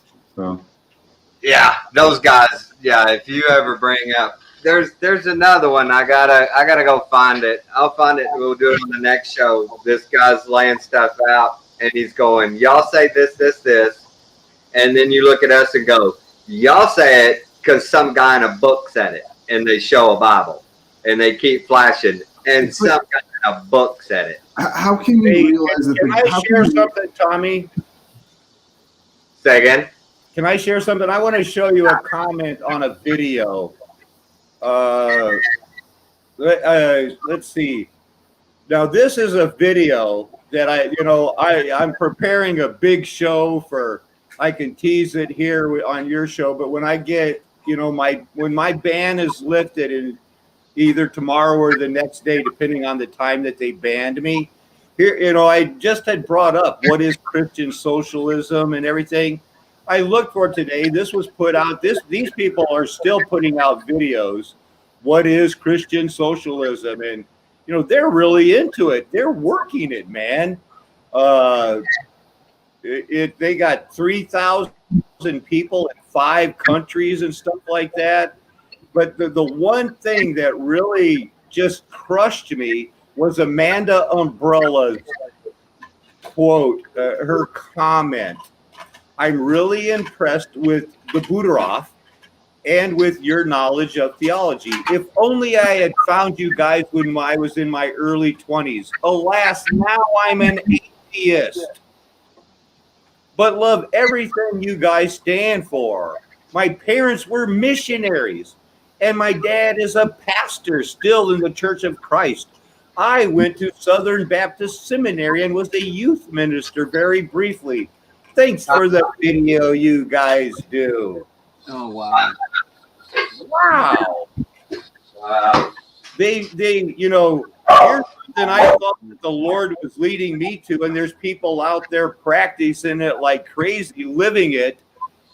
And there's an atheist going like, "Oh, if I was only younger." If I'd only seen it. Yeah, we had a good discussion about this earlier. If you're honest with yourself, a form of socialism or communism, living the biblical way without the violence, is almost perfect because everybody helps. If I have more, I help you. If you need help, they help. The unforced, communism. And And they've completely distorted and corrupted that word, communism, completely. Right. Yes. Amen, Tommy. Amen. You know, and I looked that up. What a beautiful word. This is their group. You know, this is the life in community. Right. I'm seriously thinking, guys, about going forward. I'm going to dress myself as a communist Christian. I would never associate myself with the word communism. Well, maybe the term Christian socialism I could associate myself. That is what started with that's how the Nazis fought the Russians. One was communist, the other was socialist. When I think of communism, I think of the most anti-God government. You know, wow. When I think of communists, I always think of the Red Terror and all the stuff they did and all the Christians they killed and everything like that. Yeah. You know? That's all we know about socialism or communism is the violence. That's all we know. Ideology. You know, biblical times, they basically lived in a socialist, communist. Well, the Bible actually uses the word socialism at one point. It's when his disciples are either with him at the very end, or it may be right after he died. And it was after socialism. Yeah, and they were sharing everything together. And I think Alan may have read those scriptures on his show before. Amen. Amen, Web Newbie. And everything was common among them, I believe, is verbatim. And the Christians held all things common, meaning nobody owned anything. There was no mine. It was all ours. It was all the Lord's bodies for the use for his body and his message. Praise God. Yeah. They have completely corrupted it. Yeah, any other form of socialism is not going to work without the Christian part. If you don't have Jesus, your socialism will never work. Because the sins of everyone that is in sin in your form of socialism is always going to end in conflict and problems. And they'll never get it to the top. You know, when people start communes and stuff, you know, and they call them cults, they go in thinking that this is going to be so harmonious that we're going to help each other, but it never works. Never. Why? Because they don't have Jesus Christ in it. It's not for the love of each other. It's for, okay, I'm hungry. Why haven't you made food yet? You know, you're the one that does food. And yet we have forms of communism that have been going on for over 100 years, like the Amish, the Mennonites, and those. And what do they have? They have Jesus. Right. Exactly. And they're still going. Great point, Web Newbie. Any ones at work have Christ at the center. Yeah. It's cool to us. But what do you do? What do you do? I mean, we're putting it out there is all we can do, right? And it's easy to fantasize about socialism and how good socialism could be. And it's like, you know, and so that's why all the people fall into it, but it never works out because they don't have Jesus as the center point. He has to be the rock of the foundation. I thought I just heard you say, Web the Newbie, that it never works out. Do we know that it didn't work out for the Christians? I mean, it seemed like no, I wasn't. I didn't say that. I didn't saying, "Hey, I'm collecting this great gift to take to Jerusalem." Jerusalem had sent them money. Do we know it doesn't work? I already said that. I already actually said the Amish, the Mennonites, they've been doing it for over 100 years, so it is working out for them. Yeah, the difference between them and the others that have tried and failed is that the others that failed did not put Jesus at the center of their society. Right. Fear of God was there. My bad. And I'm talking about real Christianity, not this. I'm a pedophile and I'm going to molest all these kids and have sex with everyone and all that. I just had a thought. Everybody can let me on this. Expand your mind and imagine a world without nursing homes. Oh. Everybody took care of their family. Try to imagine that. Right. How many countries have nursing homes? We're probably the only white people. Probably are the only ones. Right. The Hispanic community is really good about family. Boy, they take care of their people all the way down to the last breath. When I was homeless for 6 months last year, I realized there's no Hispanic homeless, or at least very few in Colorado, because they'll invite you in. We mock. They got 3 families living in there. They'd be homeless. Right. When we see, even when I wasn't homeless, when I just had a dog, I had been working out, digging stones all day. I came back and I just sat down on a curb with my dog because I couldn't walk one more step. A lady came up and gave me a bottle of water and said, "Here's, maybe your dog is thirsty." Your dog, not you. Yeah. Take care of that dog. And that's it, guys. We just gotta, as Christians, we've got to perpetuate love, in our communities and our families. And I've told my parents many times, as ornery as y'all are, I'm not going to put you in a home. I won't do it. God told me, take care of your parents, respect them and honor them. I'm not going to throw you away. I won't do it. And they're like, well, what are you going to do? I said, I don't know. I'll put you up. I'll get a bigger house, get a couple of rooms, whatever I got to do. But you're going to a nursing home. You're just not. It's not going to happen. I'm not going to make you die alone around a stranger. Yeah. Do what? What'd you say, Webb? No, I was just saying that's great, man. I totally agree, and I've thought about the same exact thing. So so. Yeah, it's just to take care of them. Yeah, it's ungodly to do that to your parents. It just is. I just think that's a huge, huge sin. I think that's a huge mark against you. No matter how you feel that you're a Christian, if you can do that to your parents, you're missing something. Yeah, we have the 10 Commandments. The first commandment with the promise was honor your father and your mother, I do believe. Yeah. And it doesn't say, that doesn't mean believe exactly what they believe and everything else. You honor them by living for Christ. Right. And if you're supposed to embellish it more, the higher version of it is what Jesus said. If you love your enemy, pray for them. They don't know what they're doing. Well, we're supposed to love our enemies, and people are still going like, well, I can't take care of mommy and maintain the lifestyle I've grown accustomed to. We're so rich. Right. I hope in my journey that throughout my life, people that encountered me went away with the thought, wow, he had good parents. He had good parents. They did him right. No matter that they get that impression. That's important to me. I couldn't imagine my son not thinking he had a place to sleep. Or even my dad, no matter what people think this or that or the other thing, it's like, wait 1 second. I feel this way or hurt because of the whole thing, because I love him so much. I want to say, son, I get it now, and I'm with you by your side. You're with all my resources and all my friends. We're here to help you. Right. And I'm open to it, Lord. Yeah, the love of family is so, I don't know what happened, guys. Did it get diminished? Did it get fractured through imperialism and society? What happened? There's a phrase in Romans 1 that says, without natural affection.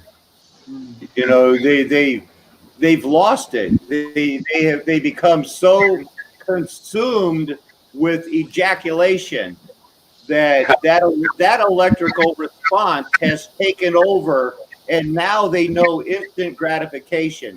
They don't know, wait, time. I want something in my belly. There's a McDonald's. Right. Boom. There you go. And that craving is there because they've chemically induced people now. People don't know what they're doing. They mock fluoride. It's not just flat earth. I did all of these things, mocking flat earth, mocking fluoride to people because, well, they didn't raise their families right or anything else. And the people that presented the information that I now see true, as I look back, the devil had to be using people to give them the truth just because they were so unappealing as humans. I just figured it's got to be the stupidest thing I ever heard. Right. Sorry to right. say, but it worked. You know, the people that first told me about my fluoride, which were my in-laws, the John Birchers, you know, Oh. I just like, you're so terrible. I can't believe it. I just remembered something, guys. Quick story that happened today. I always talk vibrations, and you know, when your intent is good and your thoughts are good. We bought this house, and it was an estate. The people, from what we understood, that lived here, they built it, lived here their whole lives, died. And from the beginning, I asked my realtor, I said, well, do they have anybody that can be a tutorial on this house of the ins and outs, how, you know, what I need to know? And she says, oh, nobody ever got back to us. And since I moved in, every day I see stuff and I'm like, man, it sure would be nice to understand why they did this or what they did. Guess what, guys? You think vibrations don't work? The son of the people, he was the executor of the will. He showed up out of the blue today. And he goes, hey, I was just figuring you probably have some questions. And I said, yeah. I said, did you feel them? And for 2 weeks, I've been sending them out there in the ether. And he laughed. He goes, I did. I had a weird feeling. I need to go by there just to check. And I was like, there you go, man. I don't need any more proof. You know, I just sending out that vibration, and he got it. And he knew it started eating on him. I need to go by there. I got to go. And finally he said, I'm going.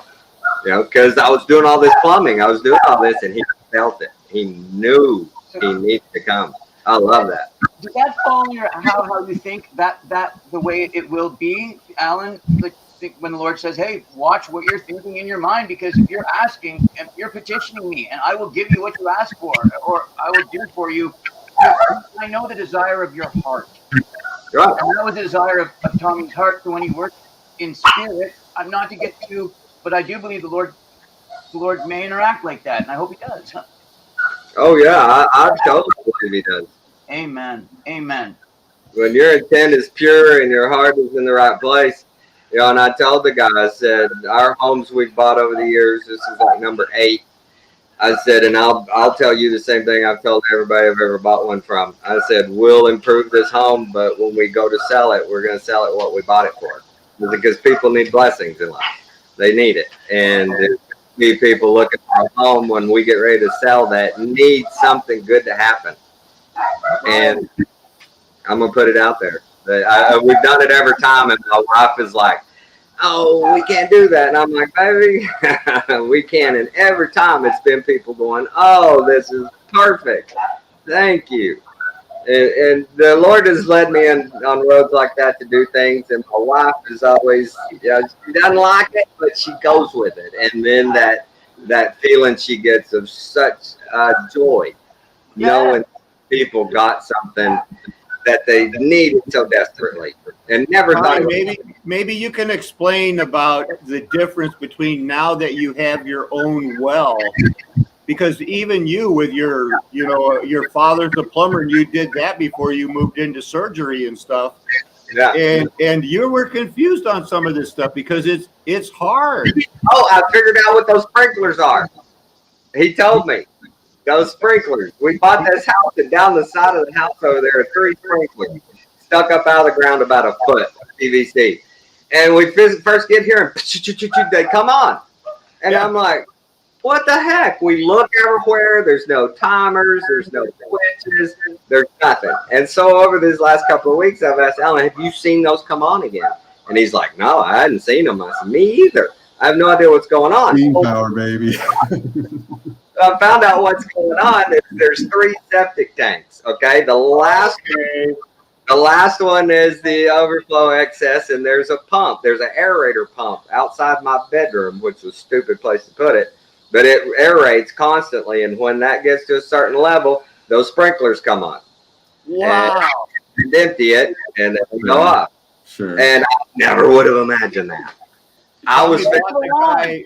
Tommy bought this house from a guy who was a member of the Presbyterian Church of the Covenant for at least 40 years on his bricks that he sows, you know. Yeah, on these bricks he left. But you know, stuff like that, when you're faithful in the Lord. And I told my wife, she said, well, what are we going to do about all this stuff we just don't know about? I said, we'll figure it out. We'll figure it out. It'll work. But yeah, I've never had a well in my home before, so I didn't know. So today I'm going to shut off the water, and I'm like, okay. I start looking. There's no shut off. You know, regular shut off like we're used to on a meter. I don't find the shut off. And so I call a well service company, and the guy comes out. Nicest guys, man. They came out today. Super cool. And they come out, and he looks it over, and he says, everything looks in good working order. And I said, well, I got to do this plumbing. How am I going to shut the water off and not empty the pressure tank, all this stuff? He's like, oh, well, you need a shut-off valve. And I said, I haven't found one.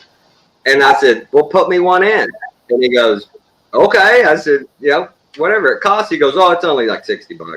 And I said, dude, put it in. I need it. I got to do plumbing here in an hour. And so he did.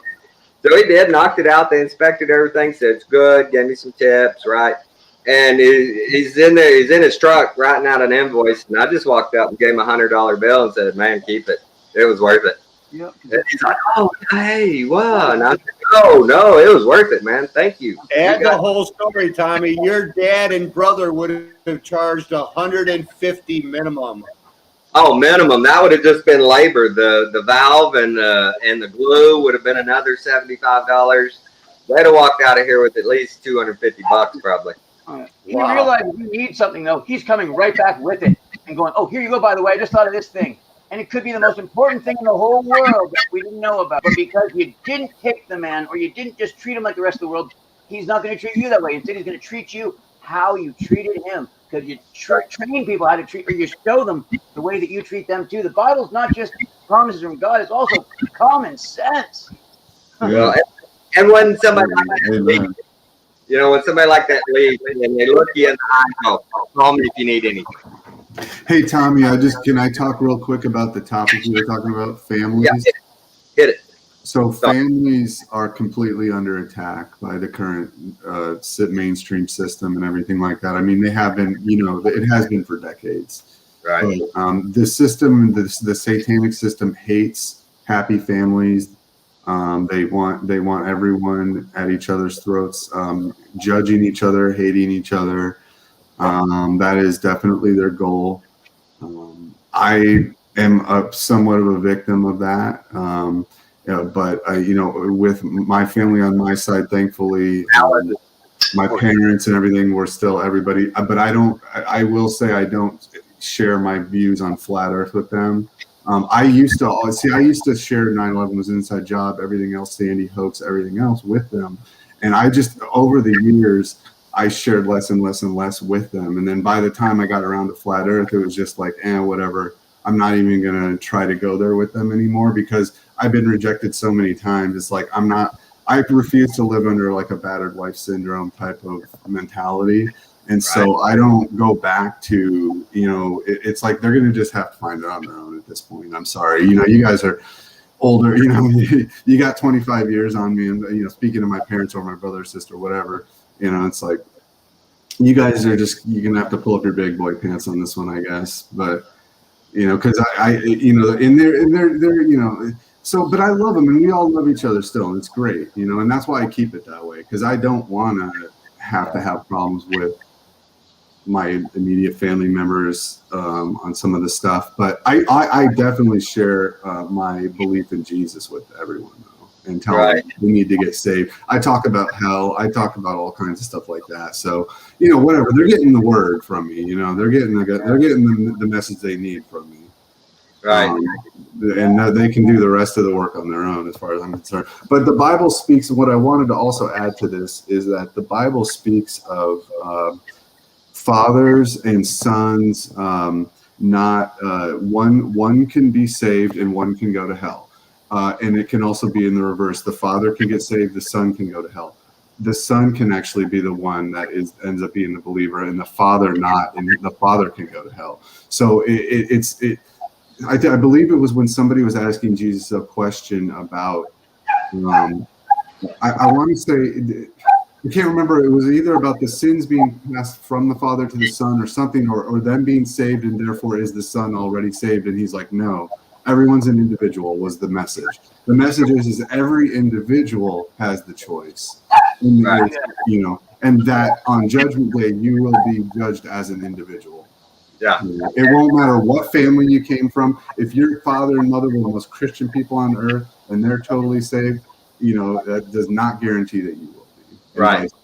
Amen. You know, with my parents, my dad one day says to me, I'm telling him some more of this information that he's always thought was opposite. And he says, man, you know, you got nothing but bad news. Every time you come over here, the stuff you're telling me is just bad news. And I said, well, Dad, think about it this way. What if you got to the pearly gate and you were turned away and you said, why? And you were told your son was trying to guide you in the right direction, but you wouldn't listen. I mean, what would you do? Oh, I don't need you preaching to me. I said, I ain't preaching to you. I'm just, you know, showing you the things that have been, you know, revealed to me. And he's, well, I know all that. I know all that. And I said, you didn't know any of that till I told you. Don't say that. And you know, even Jesus said, you know, he came to divide. He says he's going to divide the son from the father. He says he's going to divide the mother from the daughter-in-law and all of that. Right. Amen. He did. Yes. Yeah. So, The man himself, the words, good. You know, I put it to him. I said, okay, if that's the way you feel, I'm giving you the information. You do with it what you choose. But I'm just telling you, if you haven't felt it your whole life, that something's not right, that nothing ever gets better, that Christ is being kicked out of the public square your whole life, then I'm sorry, your mind's in the wrong place. And he's like, well, you know, I'm older guys, you know, we had it, you know, good, and it's other generations that are messing it up. And I'm like, there you go, just excuse after excuse. What about your own knowledge, your own heart? What do you know? What do you believe? Did you believe that? Do you really? You know, what do you do with people when they just refuse to look that way? They can only look that way. Just look that way for a minute and see what you find. That's the narrow path. One of the problems I've found is that they haven't had the same supernatural experiences that I've had, and they haven't. So for my first, what I would call other, you know, like extra type of sensory experiences would have been my experimenting with psychedelics when I was younger.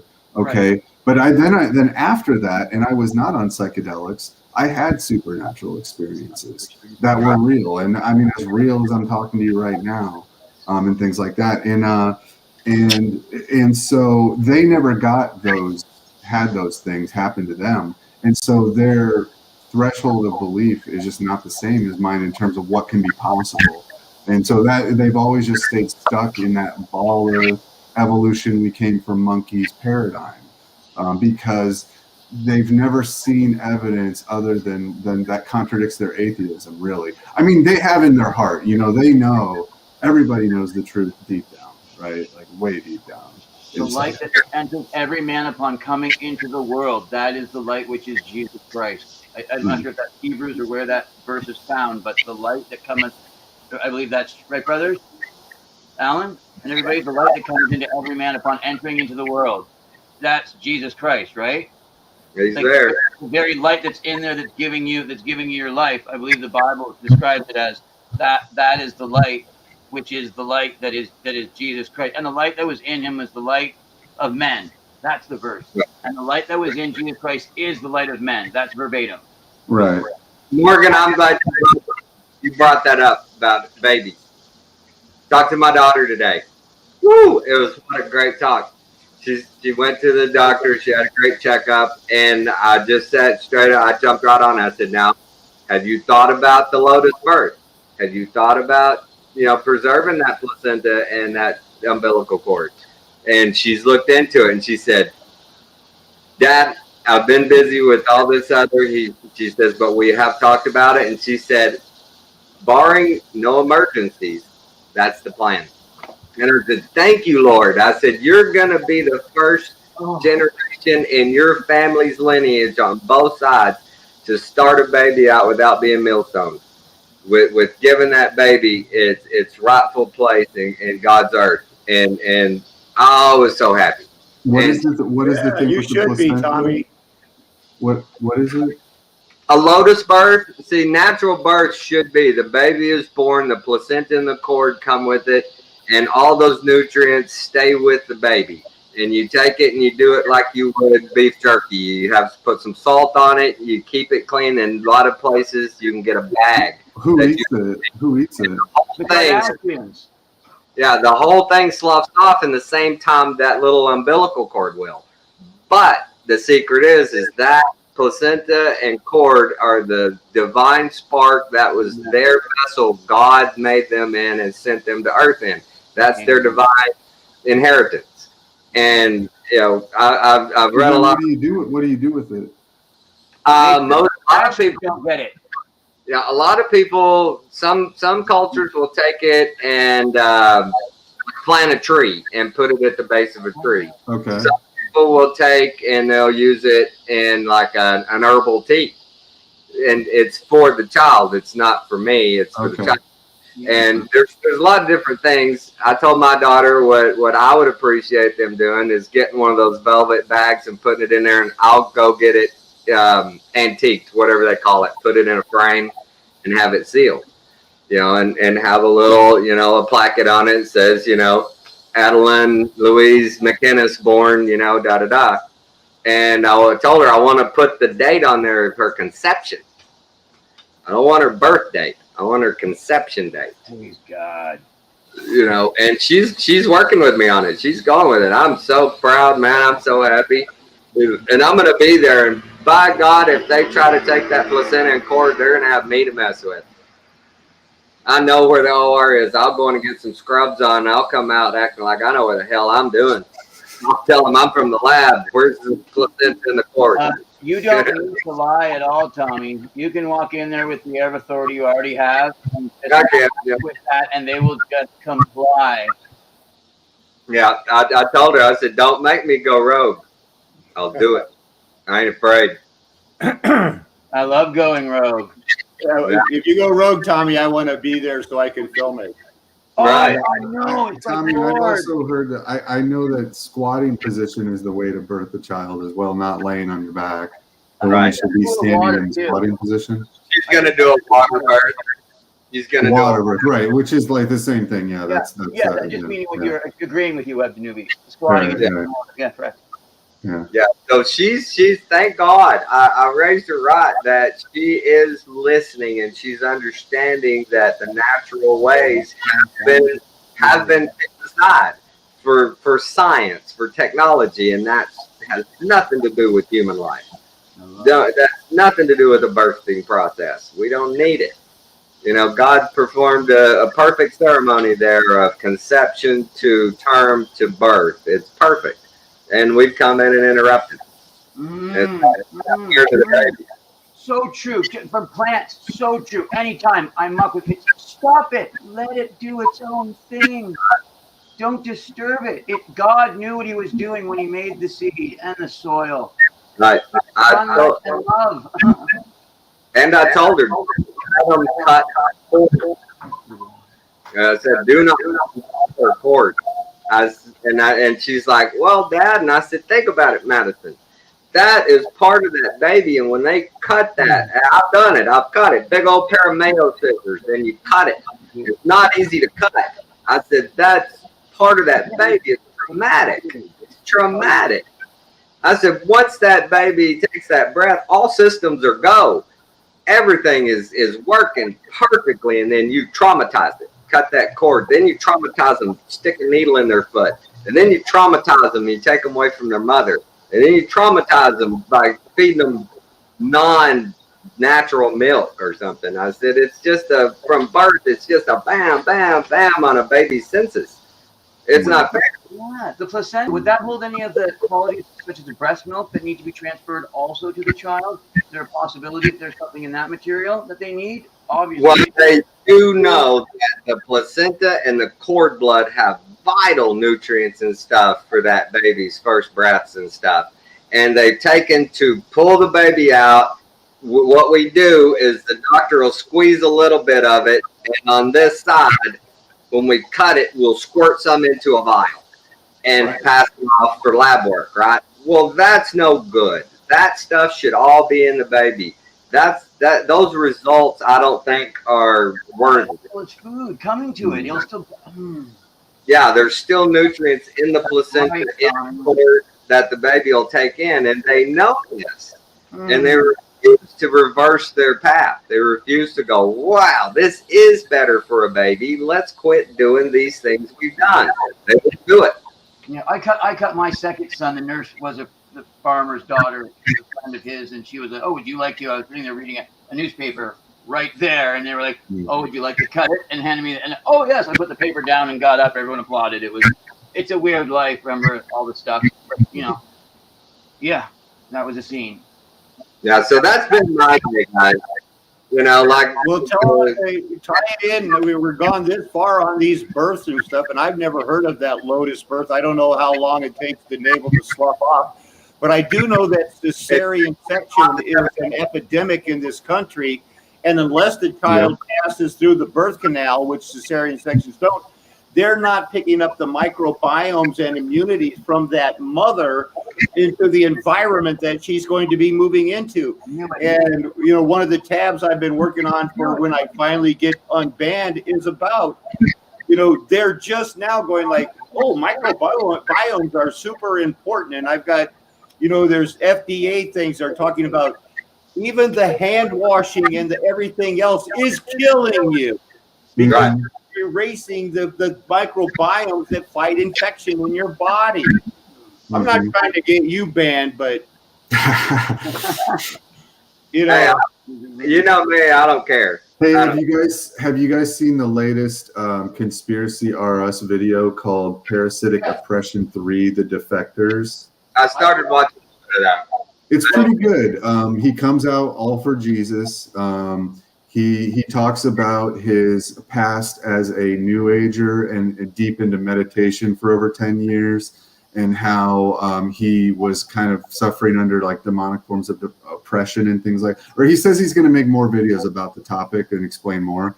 But he mostly talks about the difference between whole. You might be very interested, Tommy, in it because he speaks of vibrations a lot and things like that, and of the energies, and he gets into Kundalini and those kind of things as well. And how it relates to and how it's different from Holy Spirit, and how he believes Kundalini's is energy as it moves up through the frequencies of the chakras is actually entities rather than energies, is what he says. And I don't know, it's good stuff. I mean, you might be interested, you might not, but it's I like it. I pretty much agree with everything he said in it, so you guys might want to check it out. Yeah, I always listen to what they say, because if you don't listen to what they say, you can't know where they're wrong and you're right. You just you listen to what they're really saying. But I've been for a while, many years now, thinking about how the demons operate and how they really are behind so many things. I mean, it's everything operate. I mean, all they do is they're always whispering in everybody's ear as much. They're vibrational too. They're just negative vibrations. Right, but just how much influence they've been having on this world, you know, and how much they do have on it. Sure, it's just incredible. I have a good explanation about vibration, and it is that voice people hear in their heads about, go rob those people, or murder that person. That those are demonic vibrations, and they listen to them because it's just like me and you waking up in the morning it's thinking, Lord, thank you, make this a good day. They take in that voice and go, okay, I'll do it. For we hear it and we go, no, why did I think that? Wow, where did that come from? Do you guys ever have the experience where, like, you'll just be going through your day like normal, and all of a sudden weird thoughts will pop in your head, like a violent image or just something really just that you know is not of you? It's just some evil thing that pops in your head all of a sudden. And now I understand that it is a demon trying to do that to me. And I always immediately just start praying to Jesus when that happens, when I recognize that it's happened. You know, I just sort of, why the hell am I thinking about this, this thing that I don't want to be thinking about, Right. And then I just say, Lord Jesus, just please take this and it just goes away right away. But then, of course, it comes back again another day, another time, or whatever. Sure. Yeah, but the deal I watched on it, the guy made the best point. It does. It happens to everybody, but people won't admit it. They won't admit that. You ask most people, have you ever had a thought of driving down the road and just go, well, I could pull over at that house and kill those people, and nobody would know. Yeah, it's something crazy like that. It's like, what the? It's like, where did that come from? You know, just all of a sudden, it's like, I know that's not me thinking that. You know, it's just some evil thought that's just all of a sudden it's trying to attack you. You can actually like just be, and also dreams and all. This is another topic I wanted to real quick touch on you guys with. One thing it's part of this, how we have all been talking a lot about how we use cannabis, you know, and one of the things that I've always noticed about it is when you use cannabis that you tend to not remember your dreams when the next day when you wake up. Have you guys experienced that as well? Where if you, let's say you've been off it for a few weeks and you'll start remembering your dreams much more often, you know. Have you noticed that? When I was 16, I started doing it because I didn't want to have my dreams. Exactly what you're saying. So last year, there was about a 6-month period where I did stop completely and I did not smoke any cannabis or anything, use any for about 6 months. And I was having dreams like and remembering almost every night. And I got to tell you, they weren't good. None of them were good.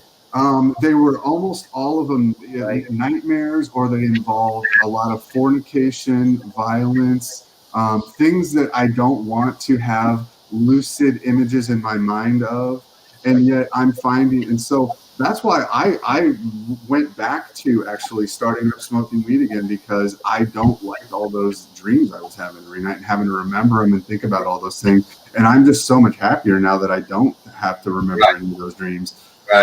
Now I still do remember dreams even when I'm a heavy cannabis user, and those I always consider kind of like visions from God when He's telling me something, and they always are. They're always like a lucid dream that it sticks in my mind, and it always has a message for me about what's coming. Usually about what's coming up next in my life. There's something I do with the solfeggio frequencies. As if during the day I feel the Lord has, moved on me and I'm thinking hard on something, I'll get the solfeggio tunes that produce lucid dreaming. And when I have those dreams on those days, those are the most amazing dreams. I can get up and go to the bathroom and come back and lay down, and I'm right back where I was in that dream. And those dreams are dreams of outdoors, of friends, of family, of experience, None of those falling off a cliff or getting hit by something, or murder or anything. They're always really, really pleasant. And I remember maybe 3 or 4 dreams in my whole life, whether I've been smoking marijuana or not. And I still remember them, and I still remember one was just like the one from Nebuchadnezzar that I didn't remember it, but it wasn't bad. But I was just like, wow, that I woke up and I remembered for like 2 or 3 seconds, and then it was gone. But yeah, dreaming is something, it's somehow it's there, man. You can see that REM, your rapid eye movement. People are actually dreaming and stuff like that. Yeah. Well, try that. Try this. I'm gonna try this tonight. Just hit me. I'm gonna play the Bible with lucid dreaming tones at night. I do that almost every night. Oh, I listen to the Bible every night when I'm falling asleep. Every single night. If anybody needs that, I can suggest. I'll recommend. But I'm gonna play it with the lucid dreaming frequencies playing along with it. Okay. Yeah. There's actually already recordings like that, Tommy. I think out there that you can get already. Yeah, I believe so. I've seen them on YouTube, I think. Have you? Okay. Yeah, I'll have to search that out. I hadn't done Bible with frequency, just audio Bible. Yeah. Yeah, I'll look that up. Wow. And when you go into these things, I already know what's going to happen. You go into them with the intent of Lord's. The content provider is named For Yeshua. And that's what it is. FORYESHUA, and he has the English Standard Version with the solfeggio music playing behind it. Oh, wow. So if anybody wants to work that, that's good. Do we get the, Have you got it pulled up? Share it real quick. I'll show everybody. oh, thank you. Yeah, I'll share it, Alan, if you'll pop it up. I'd much rather use that one than the one that the 444 one that you know what I'm saying that I use occasionally, right? Because I'd rather have a Christ-centered one. Right. And Scotty, walking in your sleep, man. I don't know. I've never done that. I woke up just even today, like from dreamland, and I mean, like I was in my old high school talking to my old teachers and things like that, and wow, I mean, it was a lot. Well, the dreams I talked about yesterday, my PTS dreams and surgery, God, those are so real. Well, what I like I said, what I've noticed is that I'm so much happier that I don't remember most of my dreams, and then what I've noticed is that when God wants to give me a dream, He gives it to me no matter what. Yes. No matter what's going on in my body, He gives it to me. Exactly. And it's always been that way. Yeah, I don't want to sound like I was complaining either, because I've had visions from the Lord. I've had visits from the Lord, and to me that's why there's a flat Earth nation. That's why I was convinced I had to. The whole world's been terraformed, and that's where I'm at. Have you ever talked about your vision, Alan, or what you experienced? Because I don't know if I'm familiar with like what your vision was. Well, I had one in 1980, and it was I had closed the Bible, and I was all alone on Saturday night in my, I was staying with the barracks with Army people, 8 people. They were all out partying, and I was reading my Bible, and I closed it, and I said, I can't find one thing that Jesus said that isn't true. Boom. I got put into a cocoon. It was, and I've given this story 20 times on the air, and it's always the same. I was put into a cocoon, laid back, lifted off. It felt like I was lifted off the mattress by about 4 inches, and He communed with me. I'm not saying I heard His voice or anything else, but He let me ask questions in my mind, and they would answer themselves. And then finally, it ended when I said, so for my whole life, I have to tell everybody that every word that Jesus said is true. And boom, the cocoon went away. I dropped onto the mattress, and I sat up, and I was just like, wow. And I've tried to do that every day since then. My second vision was right in the middle when I knew everything was falling apart at Christian Liberty. We were used by the John Birch and the CIA. It was all clear. And I was going like, I can't, my sister, who was a Christian with me for 30 years, was turning away with me. My wife, who was the greatest Christian I ever knew, was turning away from me. My children and everything. And it was all because at that time I was just a geocentric Christian. And wanted to do more and more, and it was falling apart. The second vision came, search the stones, go and find find the meaning of, because if Jesus said everything was true, how did the rocks cry out? And now I know. Earth is an eyeball. The rocks are the body parts of the Nephilim. I learned about the glittering sword. I thought I was, it's fine. Do a couple of Bible studies a week for 35 years, qualify to be a deacon, pass the test. You're fine. I didn't know the Lord. I didn't even know about the glittering sword. I didn't know there were I had a few times that Jesus said, I'm returning in this generation, but it was always explained away for me in school when I was in Bible college. It took the Lord to say, no, that's not poetic. It's not figurative. Those stones could have literally howled. And He showed me. I went, and it took, I did peyote. I prayed for a 3D vision of the stones, and I got it. And it's all true. What I'm trying to teach, I'm risking my salvation on, and I'm asking everybody else. I've always, for 7.5 years, I've wanted a fair and honest debate. I'll show you the stones and everything else, and you show me where we're not living stones in 1 Corinthians to be fit into the body of Christ, building up gold, silver, and precious stones, just like we find in the rocks. It's all true. It's all true, people. The Lord is moving with a flat earth nation, and I'm never going to tell you anything else. Hey, Alan, the plumber that was here earlier, Kurt, he saw you over there with the Dremel on the rocks. He goes, what's that got to do with the rocks? And I said, oh, dude, we got a whole project going here. And he's like, what? And I turned the laptop on and showed him some of our pictures of our rocks and started explaining to him the body parts and stuff. His eyes got that big. He's like, you're kidding. I said, I turned the Dremel off one time, and I heard you witnessing, Tommy. I knew. I said, because I was thinking, I wonder, Tommy's how he's going to let this guy have it, because he can't even go to one of these, because, you know, his wife and stuff, they go out to eat at these bars and stuff where, you know, the waitresses are all super cute and stuff. He'll witness to him. And then he took me to one 5 months ago. They remembered him from 5 months ago and said, oh, would you like a Dos Equis? She knew what I wanted to drink, didn't she? Yeah, it was it. And I was just like going like. Had a great conversation with her, man. Turned her onto some good stuff. Because, you know, I'm working on the rocks for one reason, man. They're body parts. And he's going to be back Thursday. So we're going to hit him with some real truth then. I just kind of skimmed the surface with him. You know, I said, you're a Christian. You understand Noah and the flood and stuff.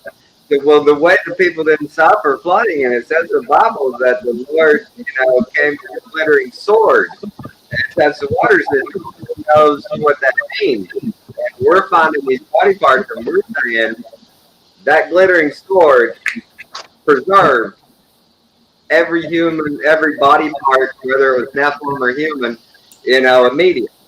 And that saved them from the suffering of drowning. And he was just, his eyes were big as sausage for him. Really? Wow. I said, yeah, we'll tell you more, bud. Hang in there. The dead body won't petrify.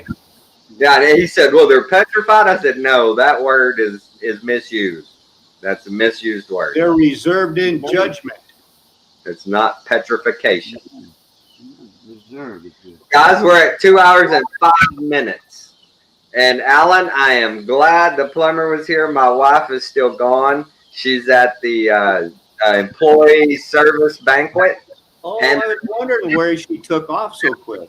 She's handing out awards tonight, and I was going to be her arm candy, but I was busy plumbing. Thank you. I am so glad I'm not sitting there through that mess. I'm so glad. Well, hey, Webb, I'll start with you. Any last thoughts you want to lay on the people before we sign off here? Shoot, you know, I was trying to think earlier of there's just so many topics on my mind, and then when I get to your show, it's like I forget them all, right? But we're ending, so we don't want to start a new topic anyway. But I guess so. I'll just end with I'm just so thankful for all you guys, and for the veil being lifted, the scales being taken off our eyes. I'm just thankful that there's at least a small community like this of people that we can talk to each other and know that we're not crazy like the rest of the world tries to tell us that we are, you know. So it's good that, you know, we can just sit here and talk like normal people and not have to worry about it.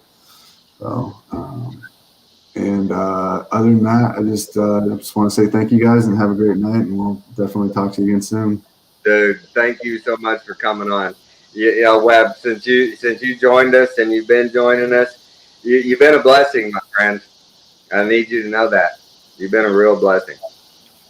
Well, I'm going to be that guy that is just going to be kind of a stickler on certain things, and I'm going to be like a little bit of a thorn in your side. Perfect. Always in love, okay, you know, but... Perfect. I love it. Sign, man. Steel sharpens steel. That's right. We have to have each other. We can't do this alone. All right, Morgan, you get a minute. Hit it. What do you got to say? Lay some philosophy down. All right. Well, I like the point of what you showed in the show. That's exactly the same video I found of that gentleman being insulting and rude to flat earthers, that if they can be patient and with someone like that, and kind of just keep looking at him and going, okay, are you finished? I say, well, thank you very much. Okay, I don't feel I'm an idiot, but I'd like you to show your work, because we all did math in grade 3 and 4, and we all liked it when we could just get up and go to the washroom and get down a 7 because we looked off the other person's page, until we had to show our work. It changed everything. You get 1 point for the correct answer, except it's worth 5. And the whole test, it's all about showing your work. So I'd say to him, I'd like you to please show your work for these questions. That's right. And then just sit there. Anything else we can say, if they're not going to engage, like Alan says, in a fair debate, or they're just going to name call, it's over, because I don't want to say it back to the person not tempted to. I'd rather hold my tongue and not have it destroy any work that I may have accomplished. Exactly. Good point. Alan? I am preparing some very hard and dangerous information that talks about things called the necessity in English criminal law, necessity in the United States criminal law, and how necessity may be either a possible justification or exculpation for breaking the law. That's what's called necessity in the legal world of today. And I feel that certain things are necessary, and we are going to have to go down the road of non-violent civil disobedience, a la the setup Martin Luther King Jr. Right. Well, Alan, you talked about your visions earlier, and this is the way I'm going to finish. Your vision led you here, right now at this moment. If at any point you had said no, if at any point I had said it's not worth it, if at any point either one of us had taken a half step one direction or the other, we wouldn't be here right now. And I think it's divine intervention. God put it on my heart so hard when I saw your video on the Stones crying out and stuff, and I went and started looking at some of your stuff. We're here for a reason, guys. Every one of us. I've said it my whole life. We're here for a reason. We're born for a reason. What are you going to do? You going to make a difference? Are you going to be the kind of person that is the first to help and the last to ask for it? Be there for people. Be honest. I told a friend one time that was having a very rough time, and he's still in that same rut. And I told him, dude, he was a used car salesman for most of his life. I said, dude, the first thing you got to do is quit lying. Every little lie you tell, every car you've sold, you lied to those people in one form or a fashion. So you got to stop it. I said, when you tell a story, tell it right. Don't embellish. That's a lie. I said, until you can do that, you're not gonna find the Lord. You're gonna say, oh, I'm blessed. I'm just thankful. I'm alive. Oh, dude, you're living in an RV. You're 52 years old. You've got nothing to your name. You don't have a ministry like Alan. You're not out there trying to save people's souls. You're out there trying to hustle people. He's a guy that he has a roadside assistance deal. Somebody ran out of gas about 2 miles down the interstate from my house. He called me. Says, hey, could you go do this? And I said, sure, I'll go do it. I went and took some gas to the person. Put him about a gallon of gas in it. He started it up. I followed him back to the service station. He filled up with gas. I charged him $20. I told the guy, I said, hey, man, I only charged him $20. He's like, what? You should have charged him at least $125. I'm like, what? No way. I could do no way. I said, I'll give you $125. I'm not going to charge that guy that. No way. So you got to go through life, man, having some compassion. Just because I could have charged him that, there's no way I would have, ever. And that's just little things, right? And Alan and I have talked about it before. Your intent. I talk about it all the time, your intent. If you go forward with the intent to take advantage of people, you're never going to find the Lord. You can know every Bible verse in the world. You could go to church every day. The doors are open, and it ain't nothing happen. And so I would just want to leave with that thought. Go forward with the best intentions to bless someone, no matter the situation. If you can't figure out a way to bless someone in a situation, walk away. You know, don't make it worse, because you know we're representing Christ, man. Don't make us out like that, because you know the way the world does. They see one of us, they see us all, and that's why Jerry Falwell and all those idiots on TV gave Christianity such a good name. So on that note, that's my 2 cents worth, guys. We love you all. Thank you all for coming in. Webb, you want to pray us out, buddy? Yeah, sure. I'll pray us out. And I also want to mention right before the prayer that Alan's forensic autopsy of a Nephilim heart is still the best autopsy of a rock ever done on YouTube. Nobody's topped it. Nobody's, not to this day, has ever one been better than that I've ever seen. Amen. So all credit goes to you on that one, and all credit goes to the Lord. And I would just like to say, dear, please, men, please take off your hat, and women, please put on your caps. Dear Heavenly Father, may you continue to guide us and lift the veil on our situation, and continue to increase our faith, increase our love for you, and increase our love for our neighbor.